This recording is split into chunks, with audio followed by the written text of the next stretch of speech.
If it's Thursday, this must be Cincinnati. The Diamondbacks' long road sojourn has arrived in the Queen City. We are right along the Ohio River for the first of four at the Reds' Great American Ballpark. And the Diamondbacks, with Patrick Corbin on the mound, to face a Reds bunch that is both injured and now shorthanded. So it's a good time to be here for Diamondbacks baseball on Fox Sports Arizona.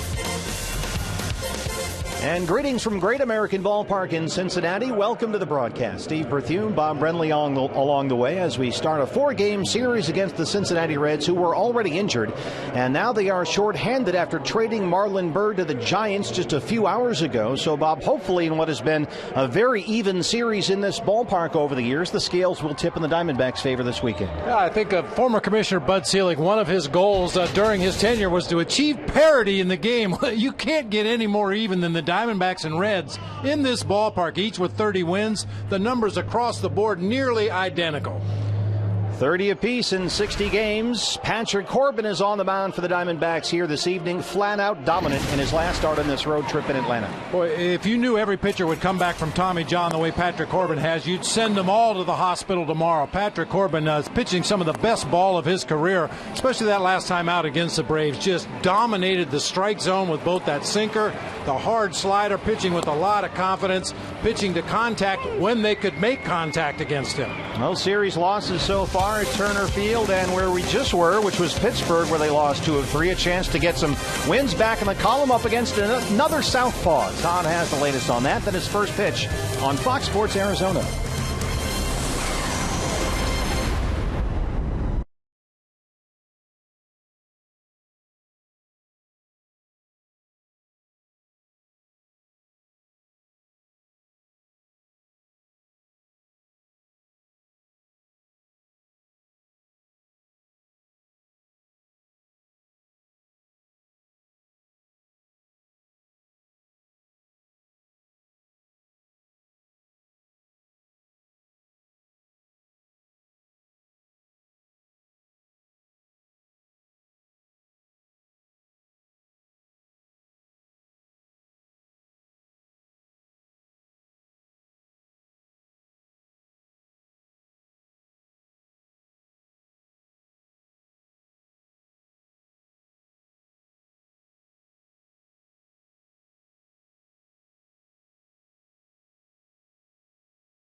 Is brought to you in part by Cox Gigablast. How will you live the gig life? By Lone Butte Casino. You're in for more winning moments at Lone Butte Casino.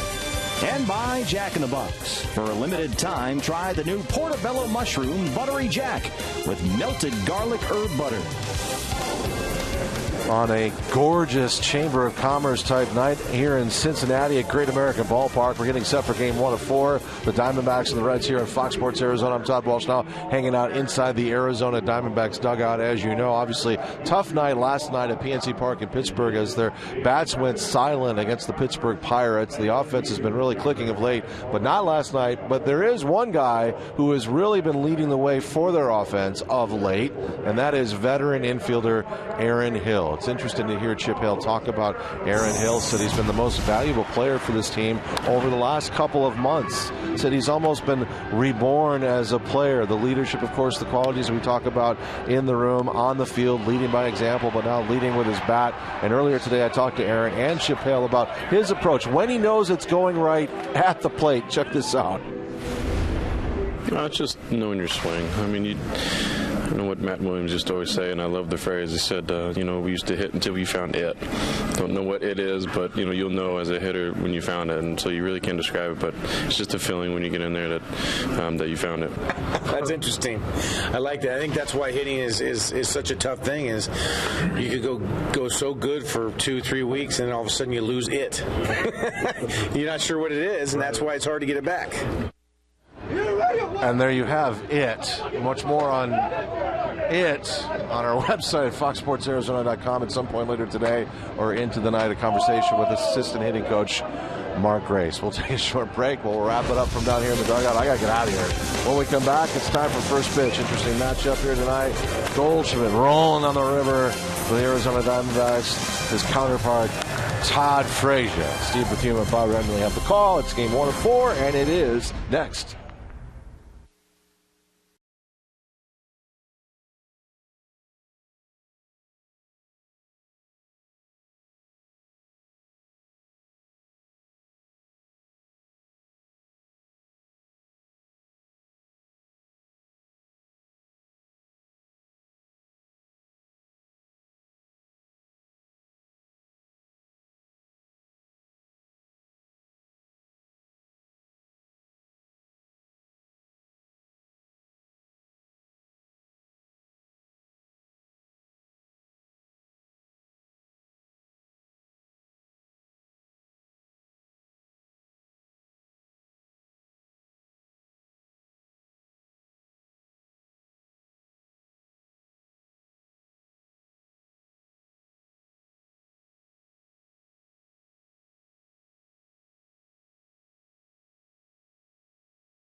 Cincinnati, Ohio, final stop on this long D-backs odyssey of 20 of 26.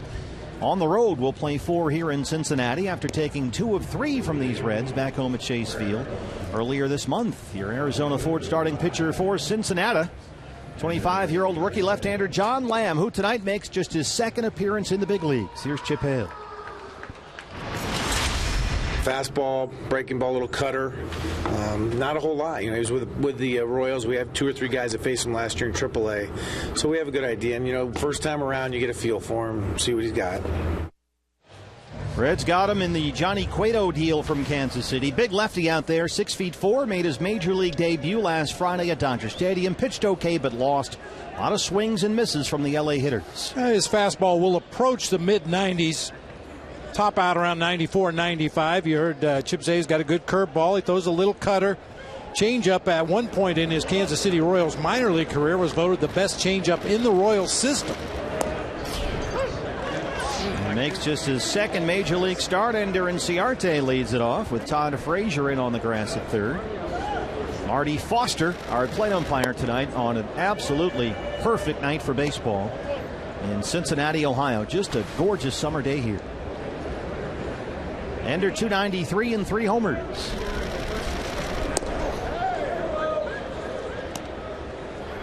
I'll tell you, we have really caught a break on the weather, making this trip through Atlanta, Pittsburgh, and Cincinnati this time of year. It usually makes your teeth sweat, but we've been very fortunate with the temperatures and the humidity. Just a beautiful night here tonight.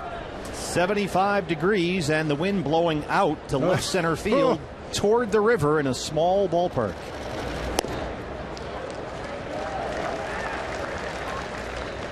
Two and two. And supposed to have gorgeous weather here all weekend in Cincinnati. They had horrible weather, a long rain delay last night against the Royals, but all that weather has blown on through. And Inciarte up against the rookie Lamb has worked the count full 3-2.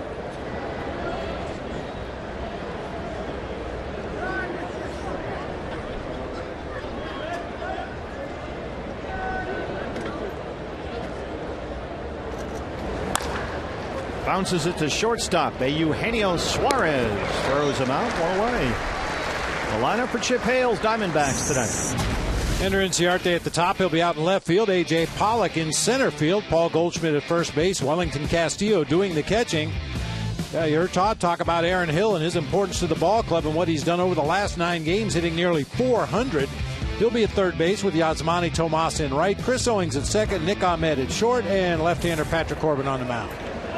A.J. Pollock, first pitch swinging, and he dunks it into short right, a base hit. So a long at bat for Inciarte. Pollock swings at the first pitch and fights it off the other way for a 1-out single.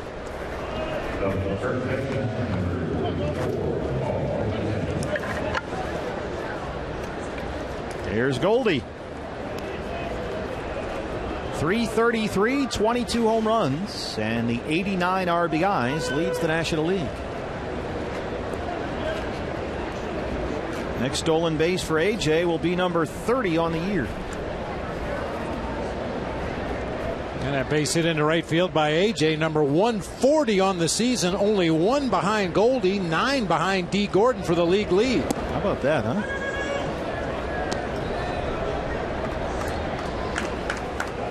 Goldie on the road trip so far. He had just 2 singles in the 3 games at Pittsburgh. Did walk 3 times, drove in 3. Relatively quiet in Atlanta as well, 3 for 13.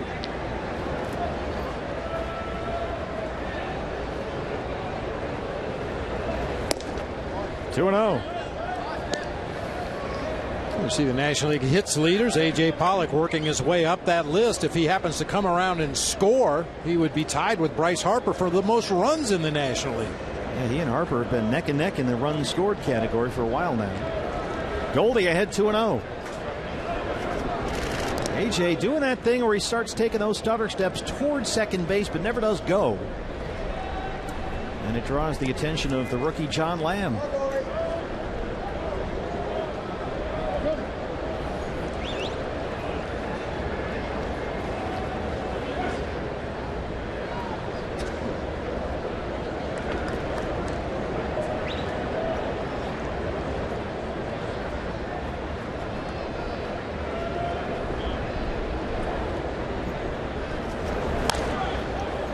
Popped it up, kind of jammed him inside.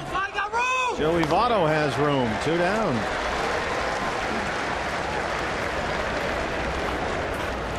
Good pitch there by Lamb to get Goldie. Brings up Wellington Castillo. Yeah, you'll notice John Lamb sporting a shiner out there on the mound. Fouled a ball off in a bunting drill and hit himself in the eye as Votto makes the second out of the inning just in front of the Reds dugout. There you see it on his left eye, a little swollen, a little discolored. Kind of goes with the tattoos. Yeah, a little bit. I asked the Reds TV analyst Chris Welsh, tell me a little bit about John Lamb. He is a lefty, he said. And Chris Welsh is a lefty himself. So He said he wears his hat a little sideways. He's got the blonde hair. Kind of reminds you of Jerry Royce back in the day with the Dodgers. But he said this guy is a lefty through and through. Lamb grew up in Laguna Hills, California. His grandfather, John Ramsey, was the longtime Dodger Stadium PA announcer. And it was at Dodger Stadium last week where he made his major league debut. And now his first appearance in his new home ballpark after he was acquired from the Royals at the trade deadline. And Lamb had a moment in that game. He came in from the bullpen after warming up and was sitting in that first base dugout at Dodger Stadium. And as you know, partner, right before game time, Vin Scully comes on the big board and says, what a beautiful night here at Dodger Stadium. Here's the pitching matchup. Well, he told the whole story about John Lamb's grandfather being the PA announcer at Dodger Stadium for years and years, and the young man getting his career started. And Lamb got a little choked up in the dugout before the game even started. I mean, that's a tremendous coincidence for him to make his big league debut in that ballpark. Ahead of Castillo, 0-1. A.J. at first, 2 outs.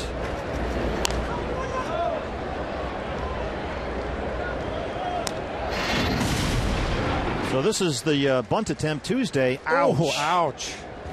Wow. I thought it went down and hit the ground and then came up and caught him in the eye, but that was right off the bat and into the face.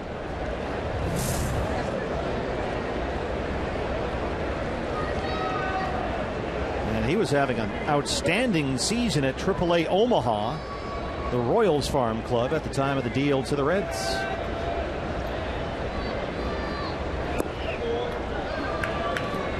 Now Lamb in the Coast League pitching for the Omaha Storm Chasers. 17 starts. He was 9-1 with a 2.67 ERA.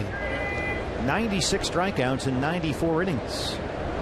And put up very similar numbers in 3 starts for the Reds AAA team in Louisville. And now, having turned 25 about a month ago, here he is. Called strike 3. Rings up Castillo and strands the 1-out single just underway in Cincinnati.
Starter for the Diamondbacks is Patrick Corbin, dominant in his previous start last Friday in Atlanta, and said afterward he felt he had his best fastball since he's been back following the Tommy John surgery. 2 starts ago, he faced these same Cincinnati Reds, and Todd Frazier had a preview.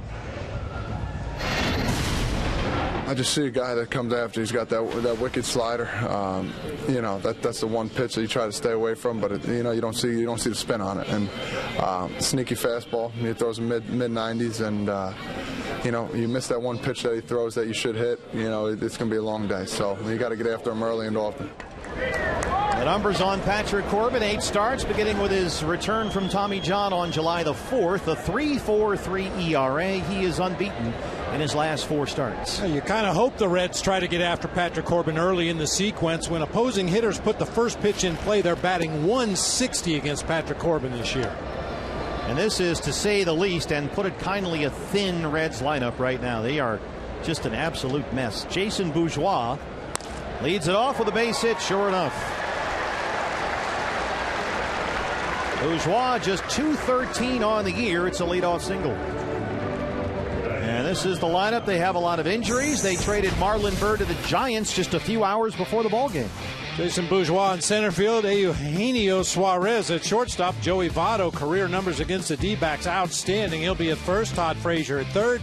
Jay Bruce out in right field with Ivan DeJesus Jr. at second base. Skip Schumacher, a late insertion into the lineup after the trade of Marlon Byrd. He'll be out in left field. Tucker Barnhart doing the catching for lefty John Lamb. Marlon Byrd of the Giants this afternoon for a Double-A pitcher. Here's Eugenio Suarez, the shortstop. Suarez, .297 and 8 homers. He has been the starting shortstop since Zach Cozart was lost for the season. On June the 10th, blew out his right knee. And Suarez was called up for the minors, started the next day, and he's done a good job. Patrick quickly ahead 0-2.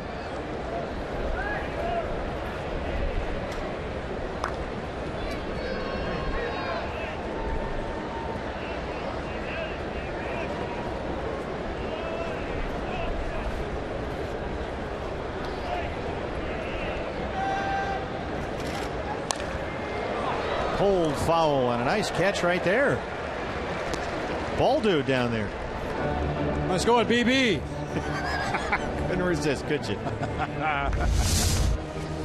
Hooking, sinking line drive. Makes a nice backhanded play. Piece of cake.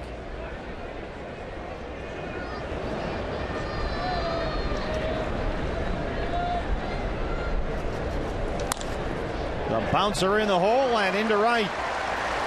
First two have reached with base hits against Patrick Corbin. And here comes Joey Votto.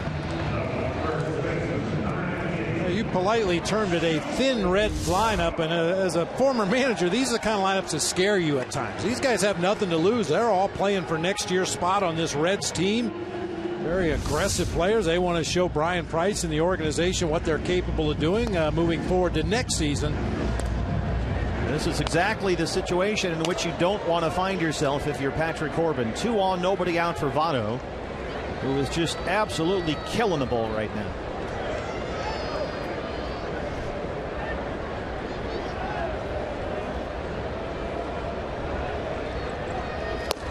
Ball one. Joey Votto, .306, 22 home runs. He has homered 3 times in his last 7 games, including last night's. Reds were beaten here by Kansas City 4-3.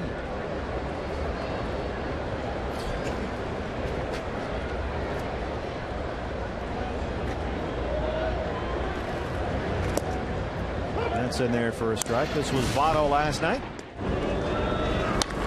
Off Jeremy Guthrie.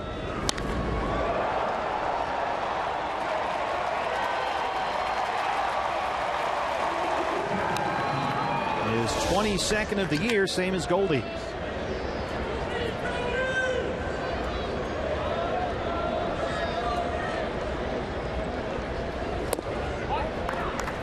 Well, this is something to hang your hat on if you're Patrick Corbin. In a minimum of 10 plate appearances, there's only 2 pitchers that have held Joey Votto hitless.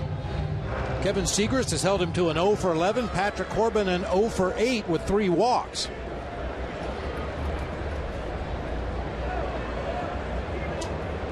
2-1. And as we know, Votto will not swing at something that's not a strike, so you have to pitch to him here with 2 on, nobody out. It's the high strike call there for Marty Foster, and Patrick's even 2-2. And for Corbin, take the formula we saw last week in Atlanta and bottle it. He threw 10 ground balls in that game, recorded 8 strikeouts, and had 25 called strikes by the plate umpire. So he was keeping those Braves hitters guessing and off balance. I think he only had 3 fly ball outs in the entire game, and they came in the first 2 innings of the ball game. Once he settled in, it was just one ground ball after another. Just inside, and it's full 3-2. Yeah, he was a lot of fun to watch in that start at Turner Field last week. Todd Frazier, who's in a deep slump, the home run derby champ, is on deck. Frazier and Bruce really slumping right now. Votto, the big bat in the lineup. Bourgeois is the runner at second. Suarez at first.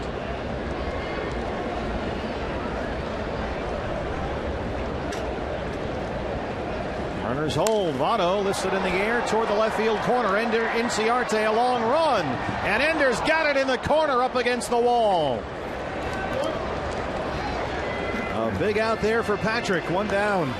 Well, you really hold your breath on any ball hit in the air to this ballpark, especially down the foul lines. Ender on a dead sprint toward that left field foul pole, able to make the catch right before crashing into the wall. And Inciarte in left, Pollock in center, and Tomas in right. Line off against the lefty for David Peralta. Here's Todd Frazier. 257 and 29 home runs, but still stuck in an extended slump that's deep into its second month.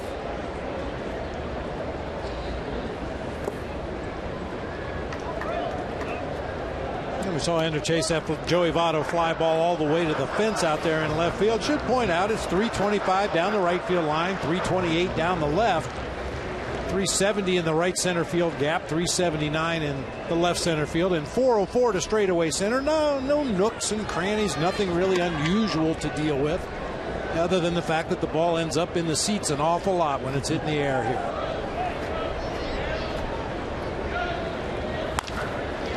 Base hit for Frazier.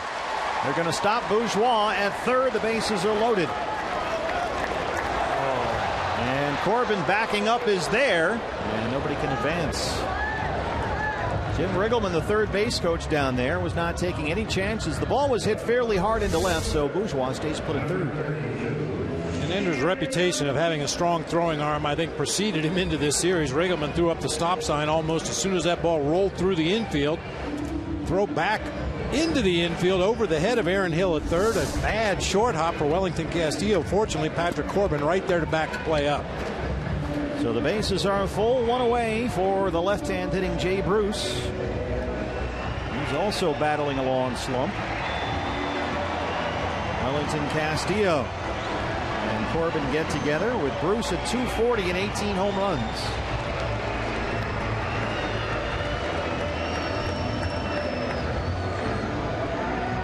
His OPS up nearly 120 points from last year, but still not at the level it was during his All-Star run a few years ago.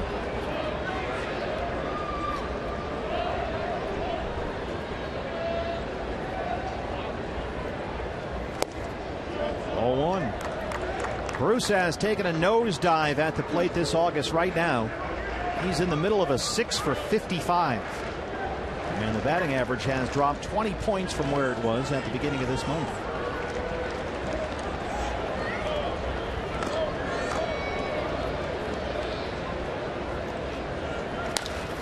Reaches out and lifts it to Inciarte in left. Bourgeois at third. Here he comes. Here's the throw, and it is not in time. Suarez moves into third, and they got him there. The run crossed first, so it's 1-0 Cincinnati, but they get the inning ending out at third as Eugenio Suarez was a little late tagging second and third. So all things considered, pretty good job there by Patrick Corbin to escape with just the one run. Bourgeois scores from third, Suarez out at third, and it's 1-0 Cincinnati.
Leaded 1-0. They have scored a run in the first inning in 5 of their last 6 games. However, they have lost 5 in a row. So figure that out. They're now a season worst 16 games under 500, but they lead the Diamondbacks 1-0 as Aaron Hill leads off the second against rookie John Lamb.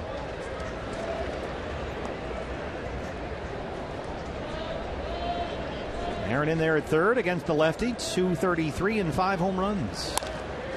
A roller to Suarez at shortstop. One away. 2 nice defensive plays in that inning in left field by Ender Inciarte on the catch and then the throw. A real nice catch in the corner on the Joey Votto ball. He stayed behind that last fly ball so he could have some momentum on his throw to the plate and gave Aaron Hill, or rather Paul Goldschmidt, a throw he could cut off and get the guy at third base. Ryan Price and his Reds, they are a little thin down there. Got some key injuries. They traded Marlon Byrd earlier today. A lot of guys up for the minor leagues. Here's Yasmani Tomas. Taking all the way, and a very casual stance for Tomas, who has been hacking, to use the term politely, at the first pitch throughout this road trip. It looked like he had got the word, don't swing at the first pitch. And now he's a little more sure of himself or committed there. It's 1-1. I think that'd be good advice for the entire lineup tonight. You're facing a pitcher you've never seen before. You're not sure what he has, his arm angle, the kind of movement on his pitches. I think the more deliveries you can see in that first at bat, the better your chances of getting through to Lamb in the next one. Tomas has not had good at bats, especially in big spots as of late. And Chip Hale was talking about this. He said, look, Tomas is just swinging at the wrong pitches. It's his approach, and he says he's been talked to numerous times by numerous people, the coaches, with Ariel Prieto translating. And he needs to learn to lay off certain pitches from certain pitchers. And he's not doing that right now. And I've described it. What it looks like is that he predetermines which pitches he's going to swing at in a bat. It looks like he makes up his mind when he leaves the on-deck circle. I'm going to swing at the first one, the third one, and the fifth one. Next time up, I'm going to swing at the second one, the third one, and the fourth one. It does look like that. And it doesn't matter where they are. Yep. Good take there, and it's 2-2. And Tomas has not played a ton on the road trip. He went 2 for 14 through Atlanta and Pittsburgh.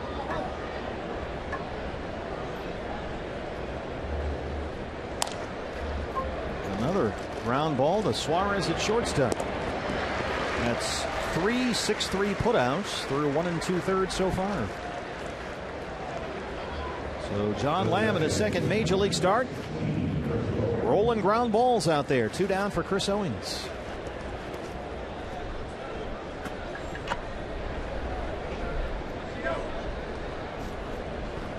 He does look like Jerry Royce. Doesn't he? Old Dodger blonde-haired pitcher. Strike 1 to CO. 228, 3 homers.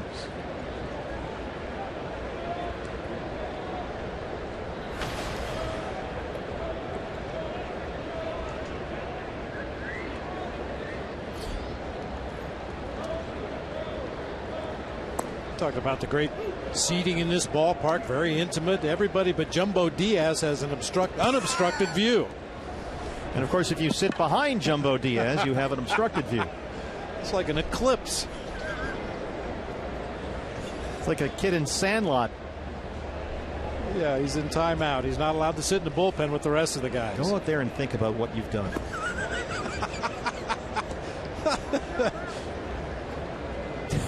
Can I come in? Jumbo Diaz.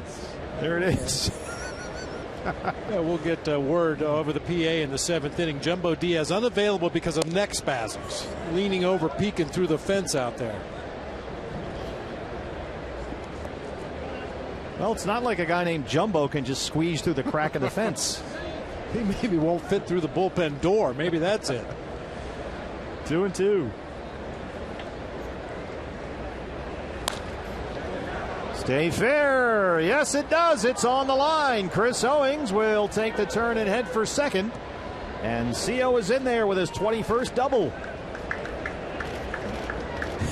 Driving the little bus there. Not much of a double, but it counts in the scorebook as 2 bases. It does. Unfortunately, landed right on the chalk down that third baseline. Got in on the hands of CO just a little bit. Maybe that helped keep it fair. If he squares it up a little bit more, the ball probably hooks into foul territory. But as it is, a 2-out double down into that left field corner. And he's in scoring position for Nick Ahmed.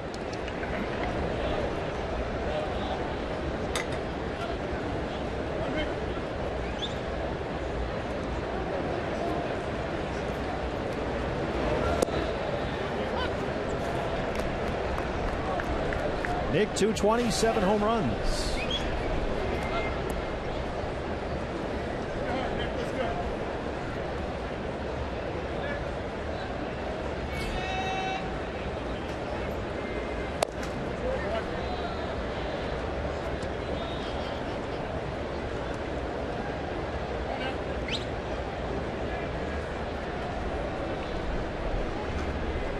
Good numbers against lefties this season for Nick Ahmed. This is an occasion where you can take advantage of a young pitcher. Patrick Corbin in the on-deck circle.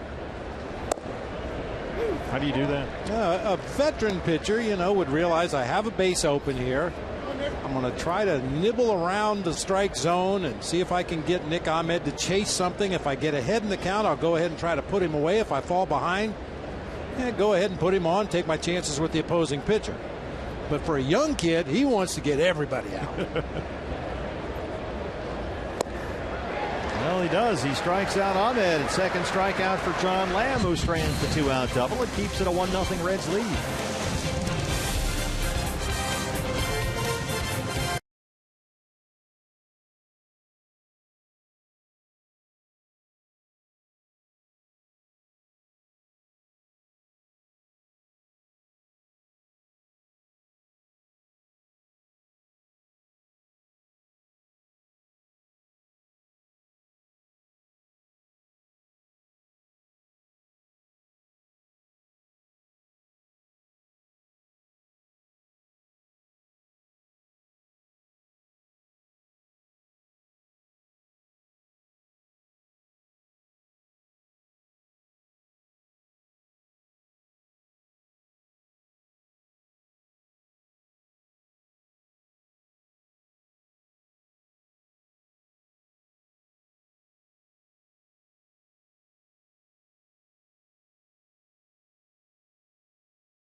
Inning. Tomorrow, Diamondbacks and Reds continue this 4-game series. Ruby De La Rosa on the mound for the D-backs against former Diamondback great David Holmberg. It's the D-backs and the Reds. Coverage begins tomorrow, 3:30, with the Diamondback Live pregame show right here on Fox Sports Arizona. Patrick Corbin set for his second inning of work. 3 singles and a run allowed his first time through against these Reds, and Von DeJesus Jr. leads it off for Cincinnati. An anniversary of a real good night for Patrick Corbin. Exactly 2 years ago today, right in here in this ballpark, he threw a complete game 6-hitter, struck out 10 Reds, but needed a grand slam by Paul Goldschmidt in the 8th inning to win that ball game. And here he is 2 years later. Ball 1 to DeJesus. With a new elbow. New elbow ligament, yeah. And it's this one's working pretty well, I have to say.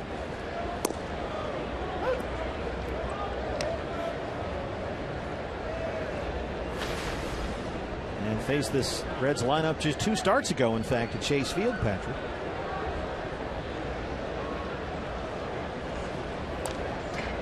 And that ball game This is the game 2 years ago. Right, it's remarkable how similar Patrick looks now compared to how he looked back then. We were all a little curious to see what he would be like coming back off the Tommy John surgery, but he looks like exactly the same guy. Does on that pitch as he rings up to Jesus for his first strikeout. Well, no one knows more about coming back from Tommy John than Daniel Hudson, who had to do it twice. But Huddy's now back. He's throwing 99-mile-an-hour fastballs, and he says recovery from Tommy John is not the end of the world. It doesn't have to be. It is a long process. And in the end, if you put the right amount of work in and don't rush the process, and the Diamondbacks by no means rush the process with Patrick, in the end, it's not that big a deal. And it appears to be the case here for Corbin. Yeah, other than the actual time you miss for the surgery and the rehabilitation, but we've seen so many guys that come back as good, if not better, than they were before the surgery. Skip Schumacher. I mean, we used to joke about it when I was managing the team. Joe Garagiola Jr. and I would sit down there in the office as the draft was approaching, and about half kiddingly said we ought to draft a bunch of 18-year-old pitchers and immediately send them to Dr. Jobe or Dr. Andrews, get Tommy John, and then get them back in 18 months. At the time was the recovery. Better than they are now. So far, so good for Corbin, who's ahead of Schumacher 1-2. Schumacher, a late addition to the Reds lineup. Marlon Byrd was in Cincinnati's original starting lineup tonight, and then was traded to the Giants this afternoon for a minor league pitcher, so Schumacher gets the start in left. Just his 27th start all season. Reaches out and drops it into right center, a base hit, the fourth for the Reds. And Schumacher hustling into second base. And he's in there. Just a soft little flare into right center. Soft enough to give Schumacher the chance to stretch an extra 90 feet. Skip Schumacher and hustle double have been in the same sentence an awful lot over the course of his career. He's a max effort player. Tomas gets over there in good shape, backhands the ball. Unfortunately, Schumacher just outruns his throw to second base right here. No hesitation whatsoever. There's the catcher, Tucker Barnhart.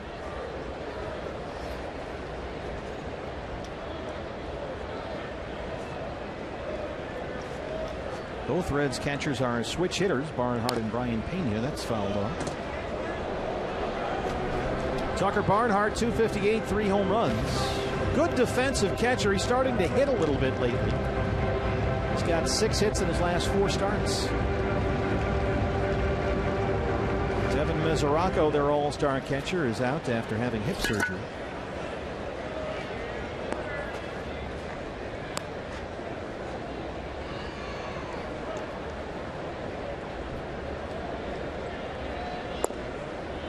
One.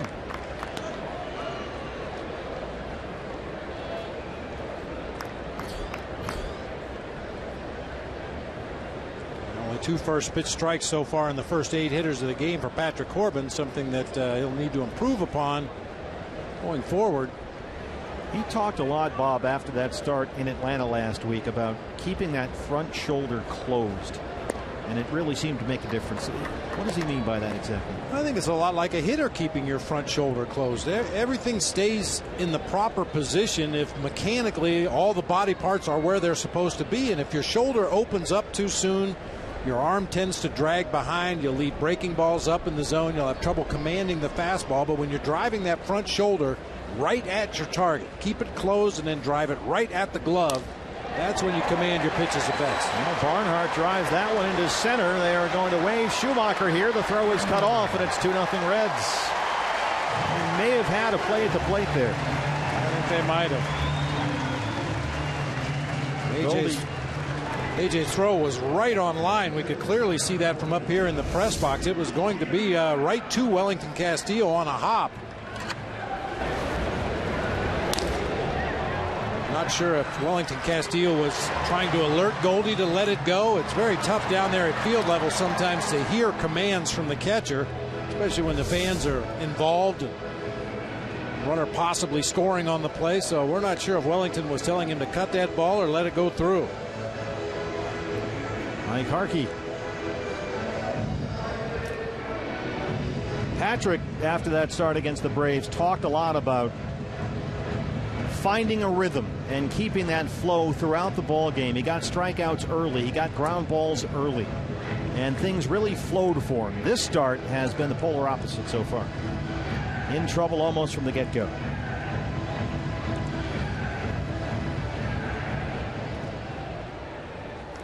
And now his opposite number, the pitcher John Lamb.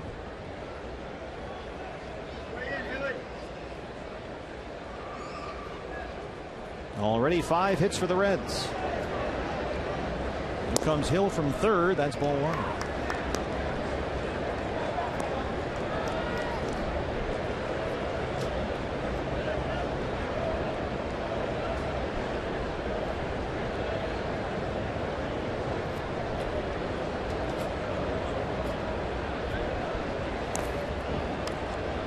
He fouled off the bunt attempt, but didn't hit himself in the eye, so that's something. 1-1.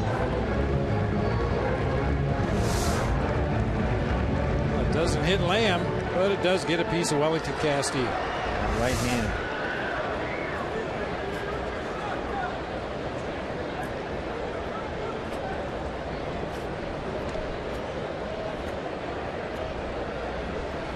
Again, Aaron Hill way in from third.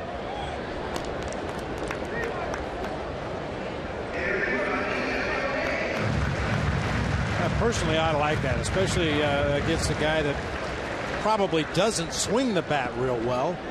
Trying to put down that sac bunt, get right in his grill. Try to get that lead runner at second base, maybe even turn a double play.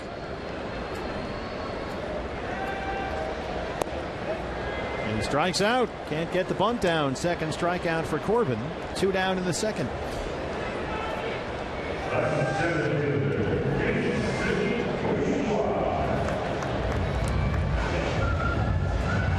Brings up the leadoff man, Jason Bourgeois, who singled and scored to lead it off for the Reds. Making only his 5th start of the season in center field. This Reds lineup is a tattered mess right now. Trades and injuries. Bourgeois in there for Billy Hamilton. He's on the DL. Hamilton sprained his right shoulder making a throw Tuesday night against Kansas City. And Brennan Bosch has been called up from AAA Louisville, so the Reds are running out of bodies. We'll see Bosch in this series. Bourgeois is in there tonight. They're also without Brandon Phillips, who was injured this week with biceps inflammation, so they are a little thin, to say the least. Yeah, they're trying to go day to day with Brandon Phillips and hope that he heals quickly and avoids the disabled list, but that remains to be seen. Yeah, they believe he initially hurt the bicep in that same game Tuesday against the Royals. Tried to go last night, but had to come out of the ball game. Patrick behind 2-1.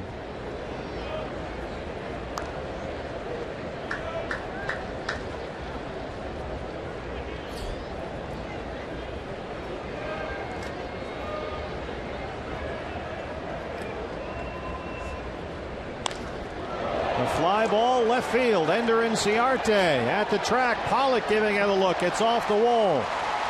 Barnhart will come in and score. Bourgeois on the run for third, and it's 3-0 Reds. Jason Bourgeois, a rare start. 2 for 2.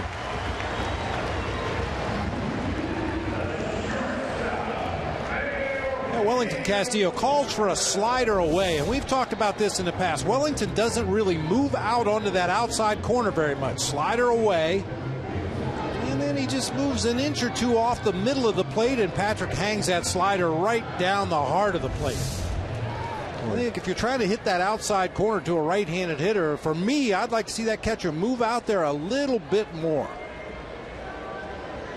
And that's not the slider we saw from Patrick in Atlanta. Eugenio Suarez. He singled his first time up.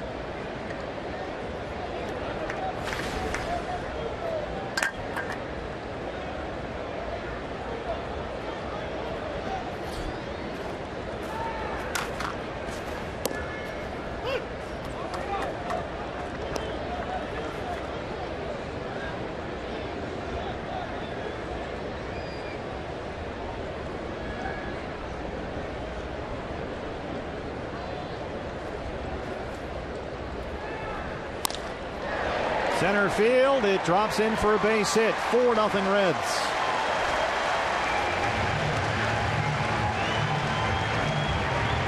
Already 7 hits for Cincinnati.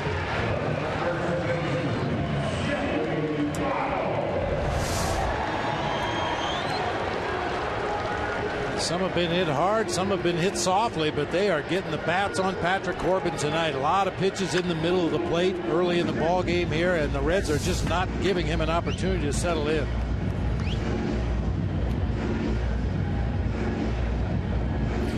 And now another chance for Joey Votto, who flied out deep to the left field corner his first time up. A 24-pitch second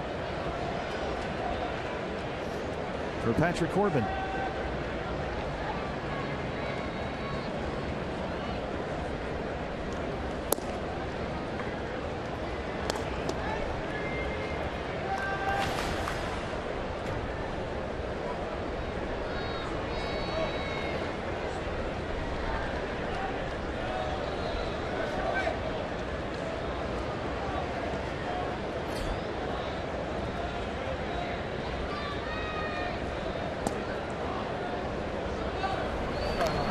Josh Colmenter will start to throw in the Diamondback bullpen. Anytime any of his pitchers, especially Patrick Corbin, coming off the surgery, flirts with a 30-pitch inning, that's a big red flag for Chip Hale. He does not like to go more than 30 in one inning. It's too much.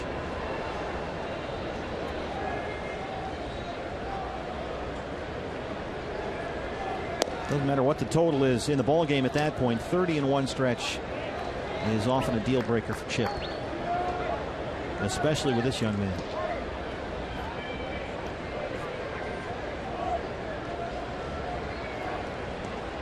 Two and one on Votto.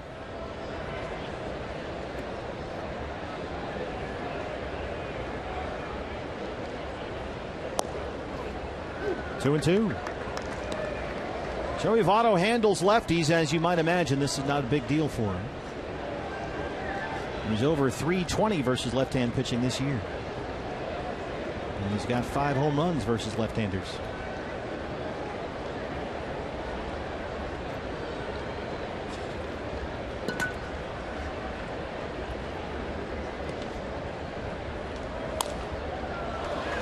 We were hoping to come out here tonight and see the Patrick Corbin that spun that gem against the Braves earlier on this road trip, but unfortunately it looks more like the Patrick Corbin against the Nationals when he couldn't get out of the second inning against Max Scherzer that day. And after what this bullpen went through in Pittsburgh, they got a break last night from Robbie Ray and Zach Godley, but still it's a tired group back there. And don't forget, you've got Randall Delgado, who will start Saturday here. So it's thin back there for Chip Hale. 2 and 2 on Votto.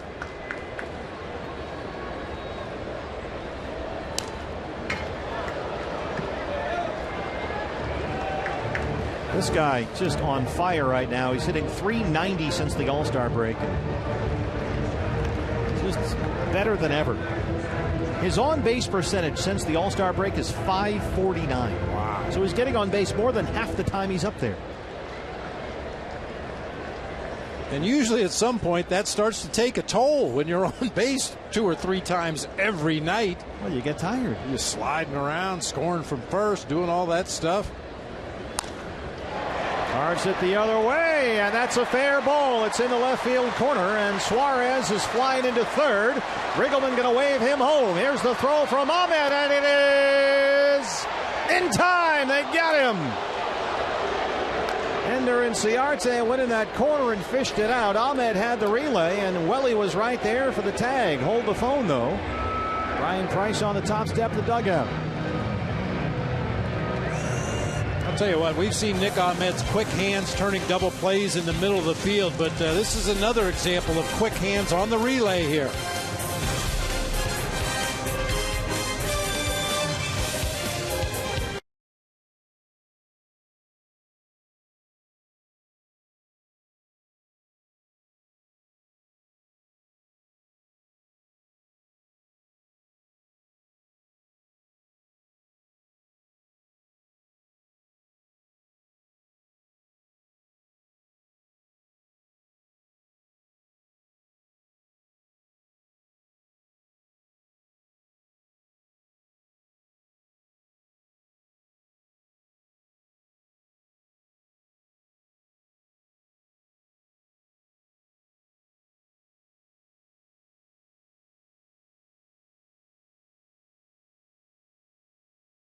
Mike Winters, the crew chief, and Marty Foster, the plate umpire, have the headsets on as the Reds are challenging the out call at home plate on Eugenio Suarez, who, as you'll recall, was thrown out at third base to end the first inning. Trying to go first to third on a base hit. And here he's thrown out at home, or was he? You get the hand in. Yeah, that's the question. Was that left hand on the plate before he pulled it out of the way to try to avoid the Wellington Castillo tag? It's another replay review brought to you by Mix One. It's a pretty good angle of it right there. Throw clearly beat him. Yeah, and the fact that Suarez went back to touch home plate tells me he wasn't even sure if he got it with that left hand. Well executed by the Diamondbacks. Inciarte in left and Ahmed with a relay throw. And again, if you're discussing the need for replay review and you're not yet convinced, there have been 979 calls challenged in the major leagues this year. 480 of them have been overturned. Half. So half of the calls that have been challenged are incorrect and proven to be so through replay. So this is working really well, and it's a lot more smooth this year than it was last year. Yeah, and I think even moving forward, it'll continue to get better. They'll include some of those plays that don't fall under the replay umbrella right now. Bottom line is you want to get them all right.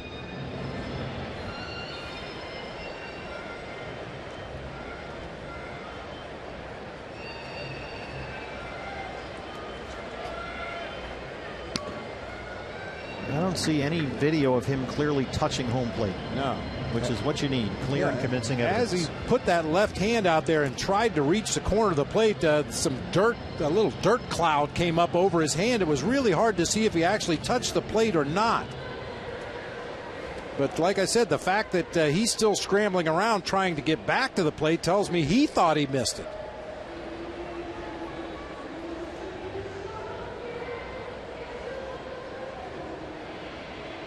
Well, they're taking a long look in New York.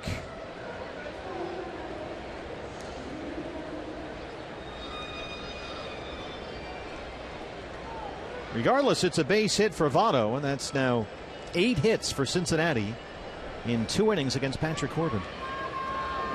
5 of them in this second inning. 3 doubles and 2 singles in this inning. And he is out at home. So the Reds have lost their challenge. Call on the field is out. And that's the end of the inning. Nice job there by Wellington Castillo to apply the tag on Eugenio Suarez, who was thrown out on the bases for the second time in 2 innings. But the Diamondbacks trail in Cincinnati.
4-0. And after that call on the field was held up. It's another replay review brought to you by Mix One, the updated standings this year.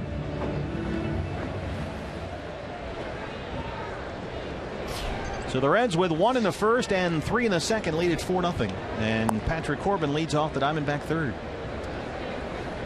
At this point, the Diamondbacks just looking for any kind of momentum to get back into this ball game as quickly as possible. Maybe that play at the plate to end the inning will be the spark they need to get going offensively.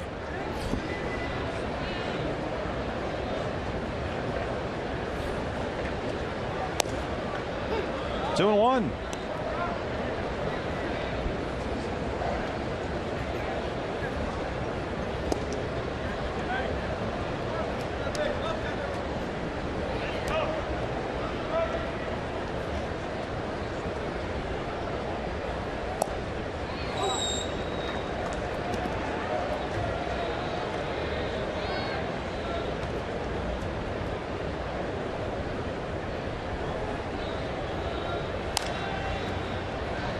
Short off for Frazier at third.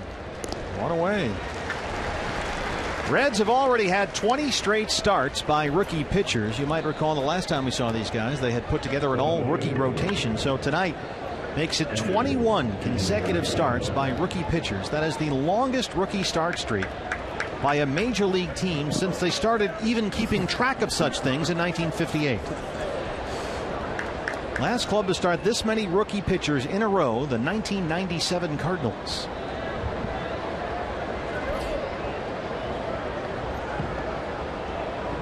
Ender Inciarte. Now the Reds' record in those 20 starts leading up tonight, 7-13. The starters have had their issues, but as I mentioned earlier, the bullpen has really picked up the slack. Their ERA over that same span is 1.45, the best in the majors.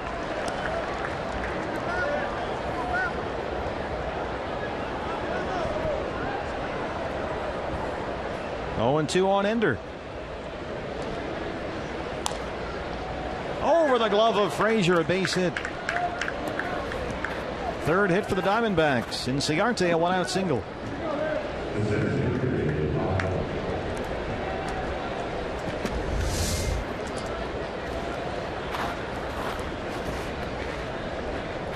Ender kind of leaking out of that left-handed batter's box, slashing that ball into left field just over a leaping Todd Frazier down there at third base. A.J. Pollock.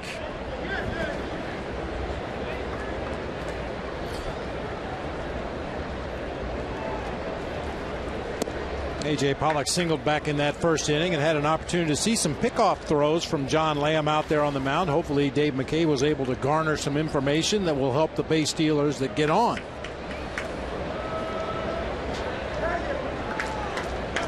One and 0.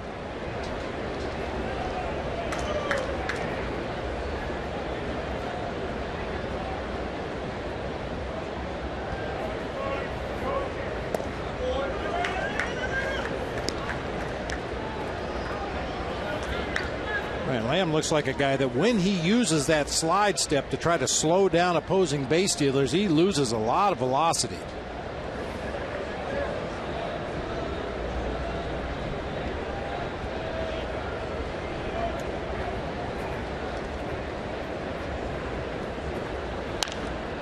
Well, this is his home debut, a 5th round pick by the Royals out of high school in Laguna Hills, California, back in 08. And like Patrick Corbin, John Lamb is a Tommy John patient. He had the Tommy John surgery 4 years ago, and it really, for him, took a while to regain his form. But he had a great year in the minor leagues this year. The velocity came back. The breaking stuff had improved, and he was one of the guys the Reds brought in from Kansas City as part of the package they got in the Johnny Cueto deal. 2-1.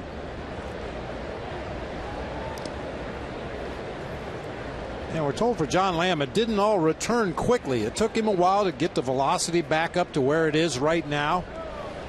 Each year, the velocity would creep up another mile or two per hour until eventually he's to the point he is now where he consistently pitches in the low 90s, approaches the mid 90s. 2-2. AJ had his 10-game hitting streak snapped last night in Pittsburgh. He was 0 for 3 with a walk, but he started a new streak in his first at bat with a single.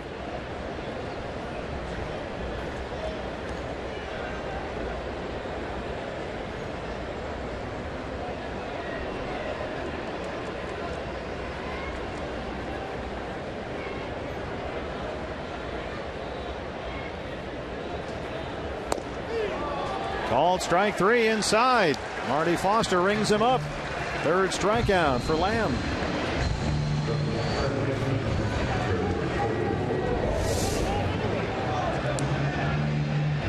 Just off that inside corner. I've talked about it many times this season already. That's a pitch that the hitters really see well. That inside corner of the plate, because you're looking straight down at it as a right-handed hitter. And many times you can see dirt between the baseball and the inside corner of home plate, which tells you that was not a strike. It looked like that was a hair inside. Here's Goldie, who popped up his first time.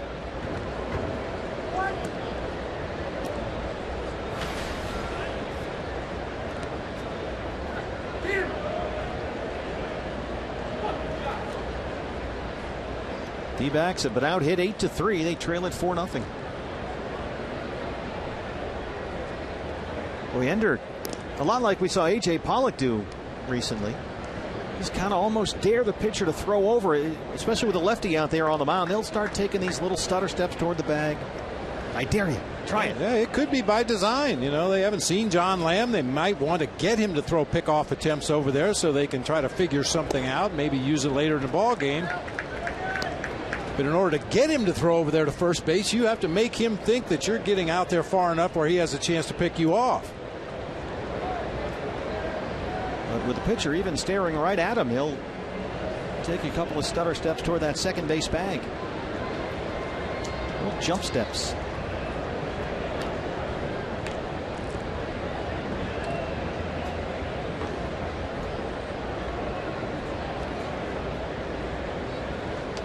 This guy in a Reds uniform reminds you of a left-handed Mike Lacoste. Tall, thin, blonde-haired guy. Yeah, Lacoste was a redhead, but yeah, the same kind of fuzzy hair sticking out all over the place.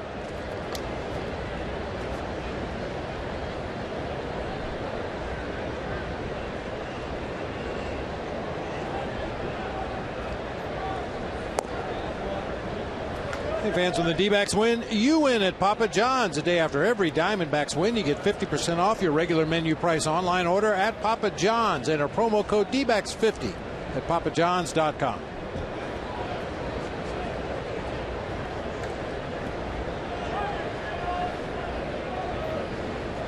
Three and one.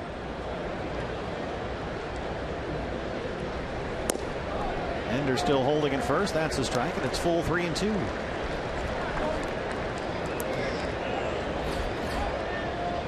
Wellington Castillo would be next. He's the cleanup man tonight.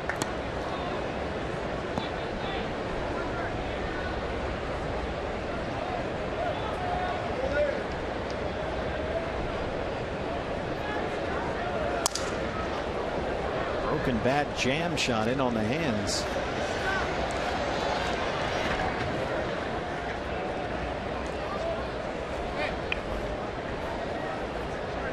Talk about these Reds and what they've been through lately in terms of their lineup. You're always told, build strong foundations up the middle.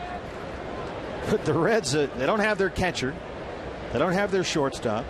They're without their center fielder. They're without their second baseman. And they're out of guys. You got Mesoraco, the all-star catcher. He's out for the year, hip surgery. Cozart blew out his knee, the shortstop. Hamilton, the center fielder, on the DL, and they lost Brandon Phillips last night. And they have 5 rookies in their rotation right now. Go get him.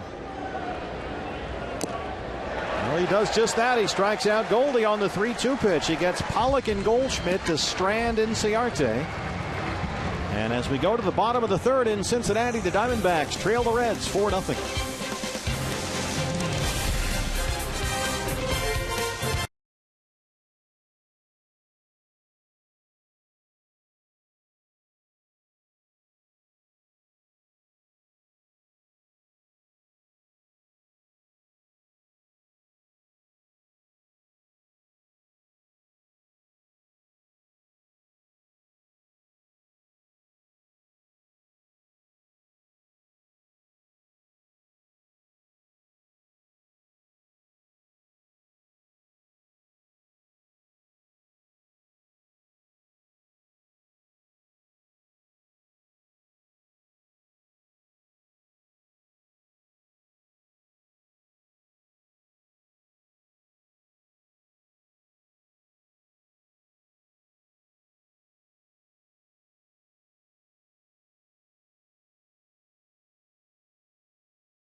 Bob, for that Diamondbacks pitching staff. There's Jeremy Hellickson. I told you 2 nights ago he thought, and his manager thought, he was okay for his next start, but yesterday could not do his side session. Now he goes to the DL with the hamstring, the glute injury that we saw take place at Pittsburgh and PNC Park. The dehydration, a part of that issue for sure. So Chase Anderson has been recalled. He'll start over the weekend. Randall Delgado, you may have seen it on the trip last night, will get the start over the weekend as well. Chip Hill saying earlier today that he will stay in the rotation. And now, Steve, you got Josh Comenter on the mound. And if you didn't notice, they yanked Patrick Corbin after 2 innings after he hit for himself in the top of this half inning. Yeah, I think the reason he hit for himself was because of the short bench once again. You've got the 2 backup catchers, Saltalamacchia and Hernandez, David Peralta and Jake Lamb also available, but let Patrick hit for himself and then took him down. And so turned out to be the start, as you mentioned, Bob, that we saw for Patrick in Washington, D.C., and not the one we were hoping for, the one we saw last time out in Atlanta. And Frazier leads off the Reds' third. He singled his first time. And they'll look for some length from Comenter.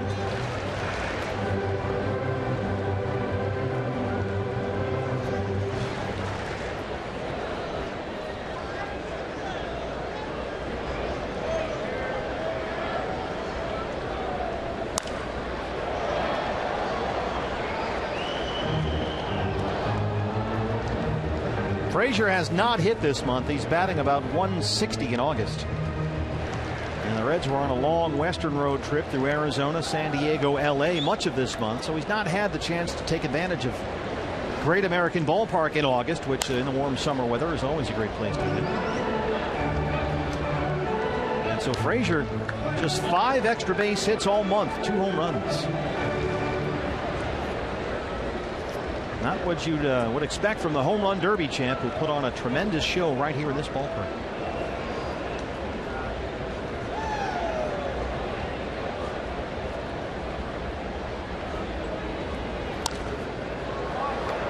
Patrick Corbin just faced 12 hitters in the game tonight, 2 first pitch strikes to only 2 of them, and of his 47 pitches, 17 of them were off-speed deliveries. That's really unusual for Patrick. Normally likes to establish that fastball early, maybe show a slider or 2 early in the ball game, but then really start to incorporate everything as he gets through the second and third time. Didn't get the opportunity to do that tonight. 2-2 on Frazier.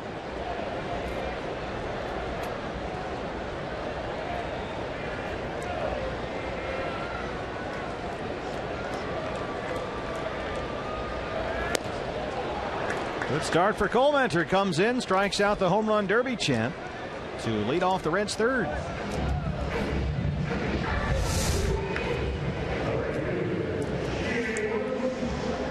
Frazier just not seeing the ball at all. His face was fully facing the pitcher's mound that time as the ball was in the hitting zone. I just don't think he's tracking it at all right now. And he is really struggling, hitting about 180 since the All-Star break, Todd Frazier. Here's Jay Bruce, drove in a run with a sac fly his first time up. And he looks at strike 1.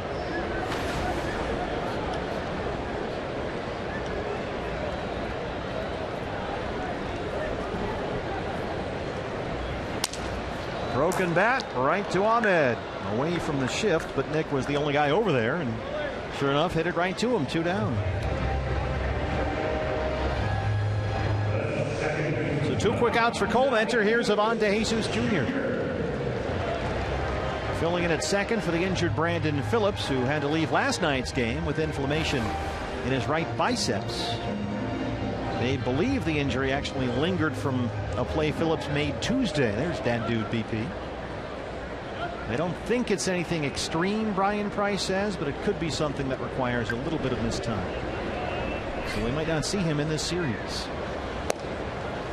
There's a strike on 1.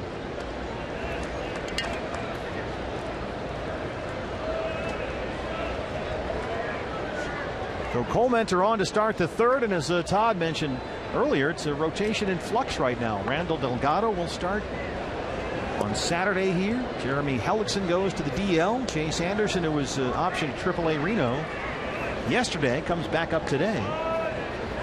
And Chase will start Sunday here against Raisel Iglesias, who looked so good when we saw him at Chase Field earlier this month. 1-2.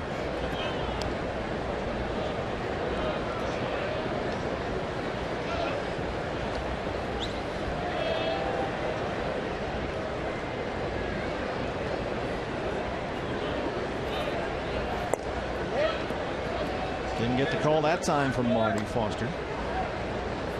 DeJesus not much playing time or hitting these days. Struck out looking his first time up, so he's 2 for his last 21 at the plate. Called strike 3. Josh Colmenter comes in, a 1-2-3 third with 2 strikeouts. And as we go to the 4th in Cincinnati, Diamondbacks are down 4-0.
Is brought to you in part by your Valley Honda dealers, where you'll get more standard features for less money. CenturyLink, your link to what's next.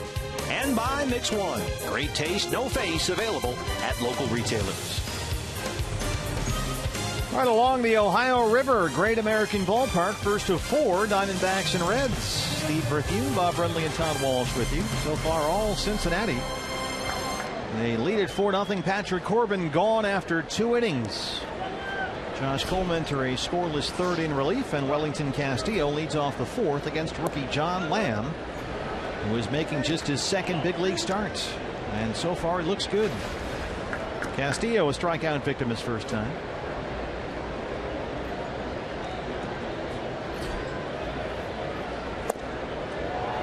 Lamb through 3 innings, faced 12 batters. Got 16 looking strikes. So the Diamondbacks facing a relatively unknown young pitcher up there having a look, and he's throwing strikes, taking advantage.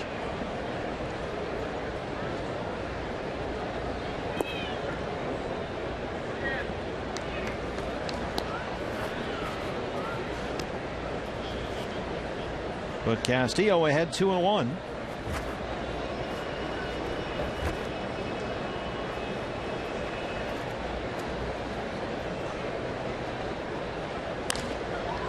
Lines it right to Suarez. 1 away. Yeah, while we have a moment here, let's take a look at our Valley Honda keys to the ball game tonight. Try to take advantage. We've talked about this undermanned Reds team. They're all rookie starting rotation, and no sympathy. Go out there and do what you have to do to win the series. And need length was a reference to Patrick Corbin, hoping to pitch deep into the ball game today to give that bullpen a little bit of a blow. Now it'll be a combination, hopefully, of Corbin and Colmenter to get deep into the game. Because you don't know what you're going to get on Saturday or Sunday. Randall Delgado Saturday, Chase Anderson Sunday. Yeah, you'd like to give those guys a couple of easy nights here, the first couple games in the Natty. So everybody's locked and loaded and ready for the weekend. How do Ohio people, and you'll represent the entire state here, how do they feel about the Natty? Is that, I don't know. Do they call I it think that? it's okay. Yeah, I think it's cool. Unlike San Francisco, where if you call it Frisco, oh yeah, they go crazy. They go nuts. I think they kind of like the Natty. Got a thumbs up from Zach down there. And he's a local, so we'll defer to his judgment. Just don't take any chili into the booth. That's all I ask.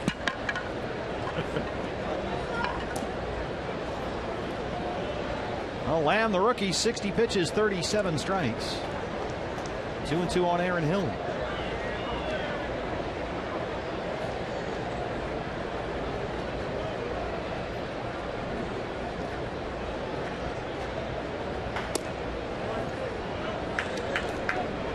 Oh, there you go. Little skyline. Good Lord. Some onions. Not for $1 million. Huh? Nope. No chance. Are you kidding me? Not even a little. Called strike 3. Hold on there, Aaron. That's 5 strikeouts for Lamb.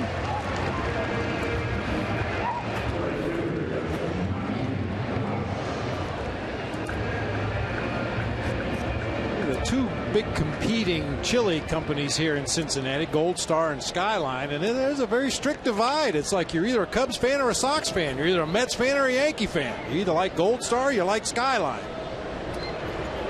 Or you could just not eat any of it.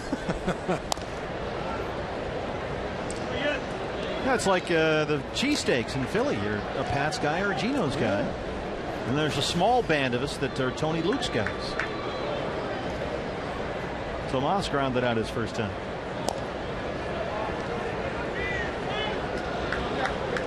Well, Lamb, so far, mentioned all the call-looking strikes. He's got 5 strikeouts. 3 are looking.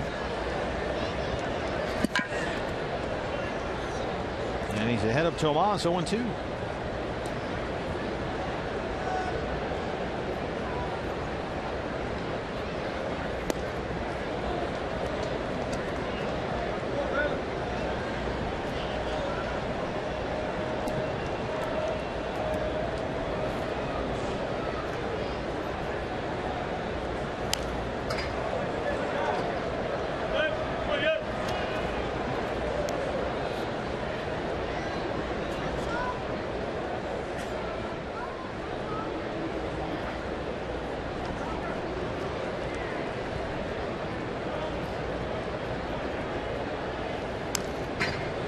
Brian Price, from what they saw the first time Lamb pitched for them last week in L.A., they liked it. Got velocity, he says, about Lamb. He's got movement, deception. They like the big overhand curveball, good changeup. And he's got, says Price, the full mix and complement of pitches. That is a foul ball. And they also like the way, and we've seen this tonight, he controls the running game. He can be quick to the plate when he needs to be. And of course, when your manager is a former pitching coach, those are all good things.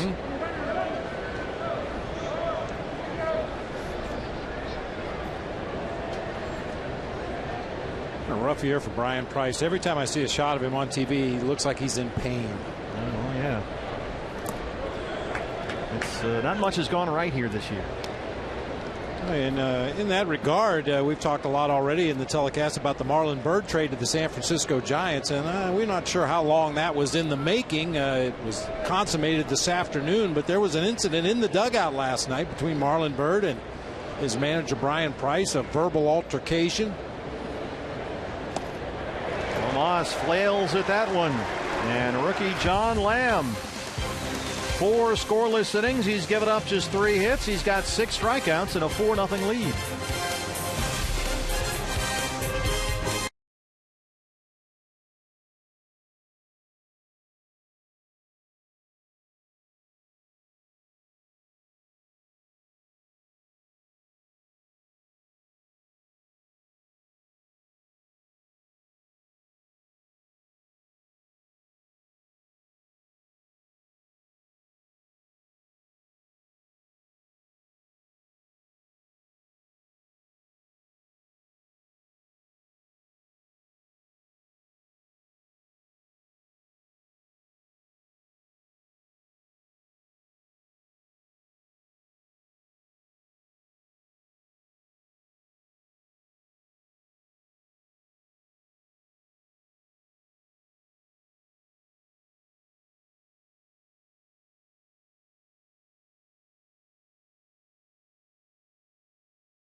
Saturday, August 29th. Each special event ticket pack includes a ticket to the game versus the A's, a choice of a D-backs dad or D-backs daughter ball cap. Buy tickets now online at dbacks.com/events. Josh Collmenter on for his second inning of relief in place of Patrick Corbin, who was yanked after 2 innings. Patrick struggled here tonight. Gave up 4 runs on 8 hits. So Collmenter a 1-2-3 third with 2 strikeouts, and Schumacher leads off the 4th. And in the meantime, rookie John Lamb in his second big league start has struck out 4 the last 5 he's faced and leads at 4-0. The bouncer to first. Goldie. Collmenter covers. 1 away.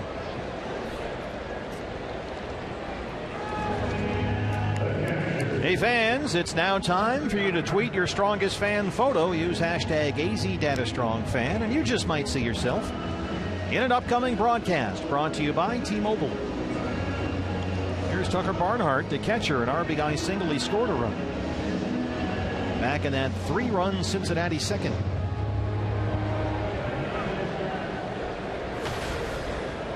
The switch hitting catcher will now bat left-handed against Josh Collmenter.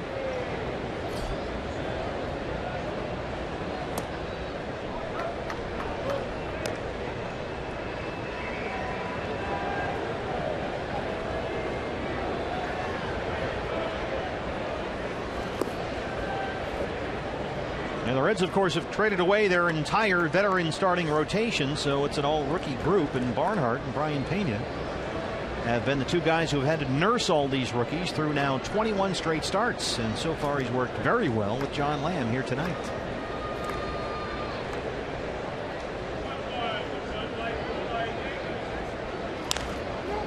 Only one more time. This time he'll take it himself. And Josh Collmenter making short work of this Reds lineup. I touched on it briefly in the pregame show today. Brian Price and his staff going into spring training thought they were going to have a rotation of Homer Bailey and Matt Latos, Johnny Cueto, Mike Leake, Tony Cingrani. Yeah, not so much. 3 of those guys traded and 2 on the disabled list. Since the end of last season, they have traded Cueto, Leake, Alfredo Simon, and Matt Latos, none of whom were signed past this year. So they are clearing the decks, as it were, trying to build for the future. Walt Jocketty at the trade deadline said, "We're rebooting or retooling. This is not a rebuild." It's all semantics, I guess. Off the glove of Collmenter. Owings has to charge, and they throw out Lamb as the bat just exploded in his hand. Collmenter has retired all 6 he's faced through 4. Diamondbacks down 4-0.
Major League Baseball history, pitching for the then Anaheim Angels, Nolan Ryan struck out 19 batters in a game for the second time in 8 days. Now, the really interesting fact is During the course of that ball game, he threw a pitch that was officially clocked at 100.9 miles per hour, which was the fastest pitch that had ever been officially recorded. I only say that because Matt Harvey pitched yesterday for the Mets and threw 25 pitches over 100 miles per hour. And the Reds have a guy in the bullpen that might hit 110.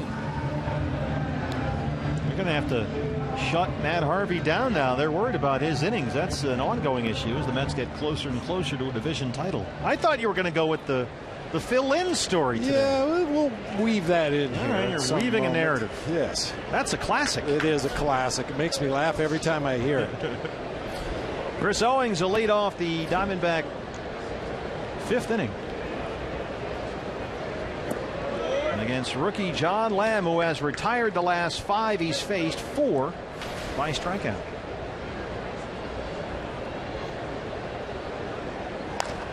CO gets this up in the air, fly ball, left field, there it goes, goodbye. Chris Owings, his 4th. Diamondbacks on the board. It's 4-1.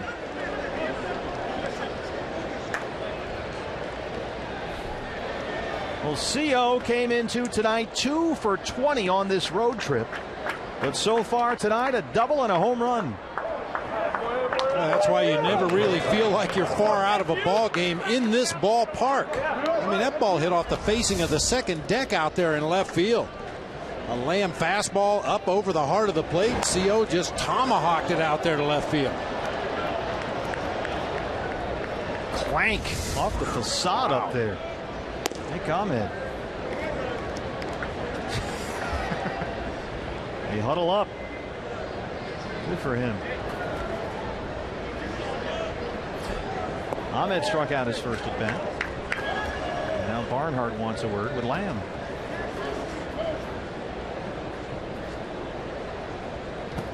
Lamb gave up a 3-run home run to Adrian Gonzalez in that game he pitched at Dodger Stadium. Left a slider up over the heart of the plate, and Adrian Gonzalez knows what to do with hanging sliders. Generally.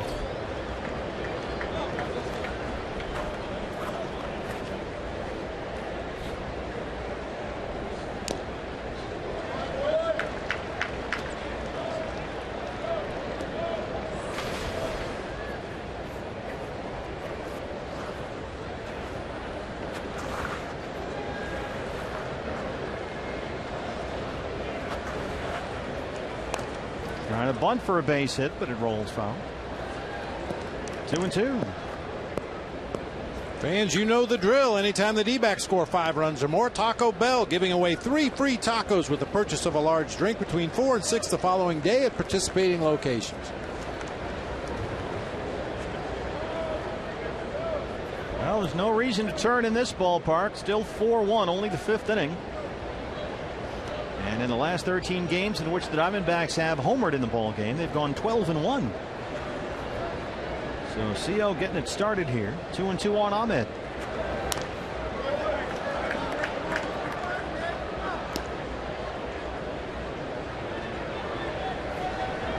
Creating some momentum. Since 23rd of July, when they hit at least 1 homer in a game, a 12-1 record, best in baseball.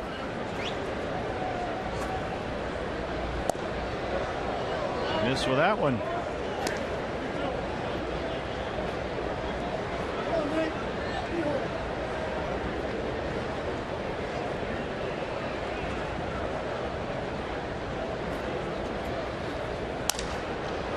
A little punch and Judy shot. Bourgeois coming in and runs it down in the right center gap. 1 away in the 5th.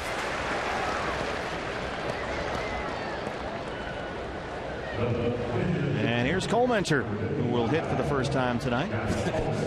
My, how his evening changed. I mean, think about it. You're the long guy in the bullpen, and you show up for a Patrick Corbin start. You probably figure, I'm not even going to see the field tonight. Not only did he see the field, he saw it very early, and he's going to get an at-bat, maybe a couple of at-bats. Patrick Corbin, if you're just joining us, taken out of the ball game after 2 innings. He was roughed up by these Reds. Gave up 4 runs on 8 hits. And Josh Colementor came out to start the 3rd and has retired all 6 batters he's faced.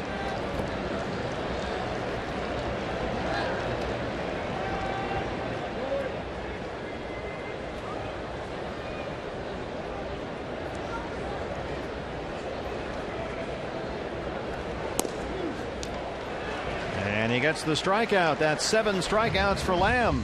2 down in the 5th.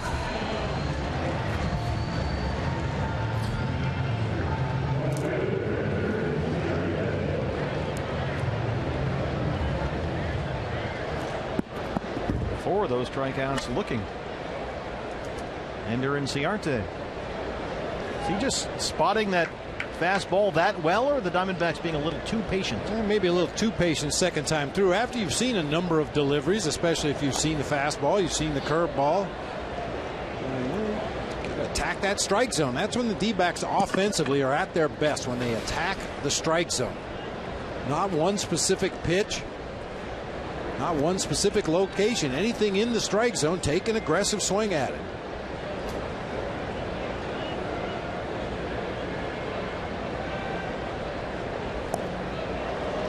Waves at that one, and Ender is down 0-2. That's the big slow breaking ball in the high 60s, low 70s. Sweeps across the plate. Waits on that one, and that's a fair ball down the right field line. Ender and Ciarte on the run. Jay Bruce has it in the corner, and Ciarte will stop at second. His 20th double, his second hit tonight.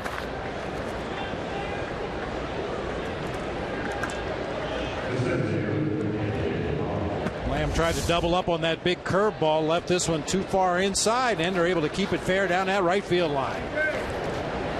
Right over the bag, on down into the corner. And he's in scoring position with 2 outs for A.J. Pollock, who's 1 for 2. A.J. is single back in the 1st. He struck out his last time.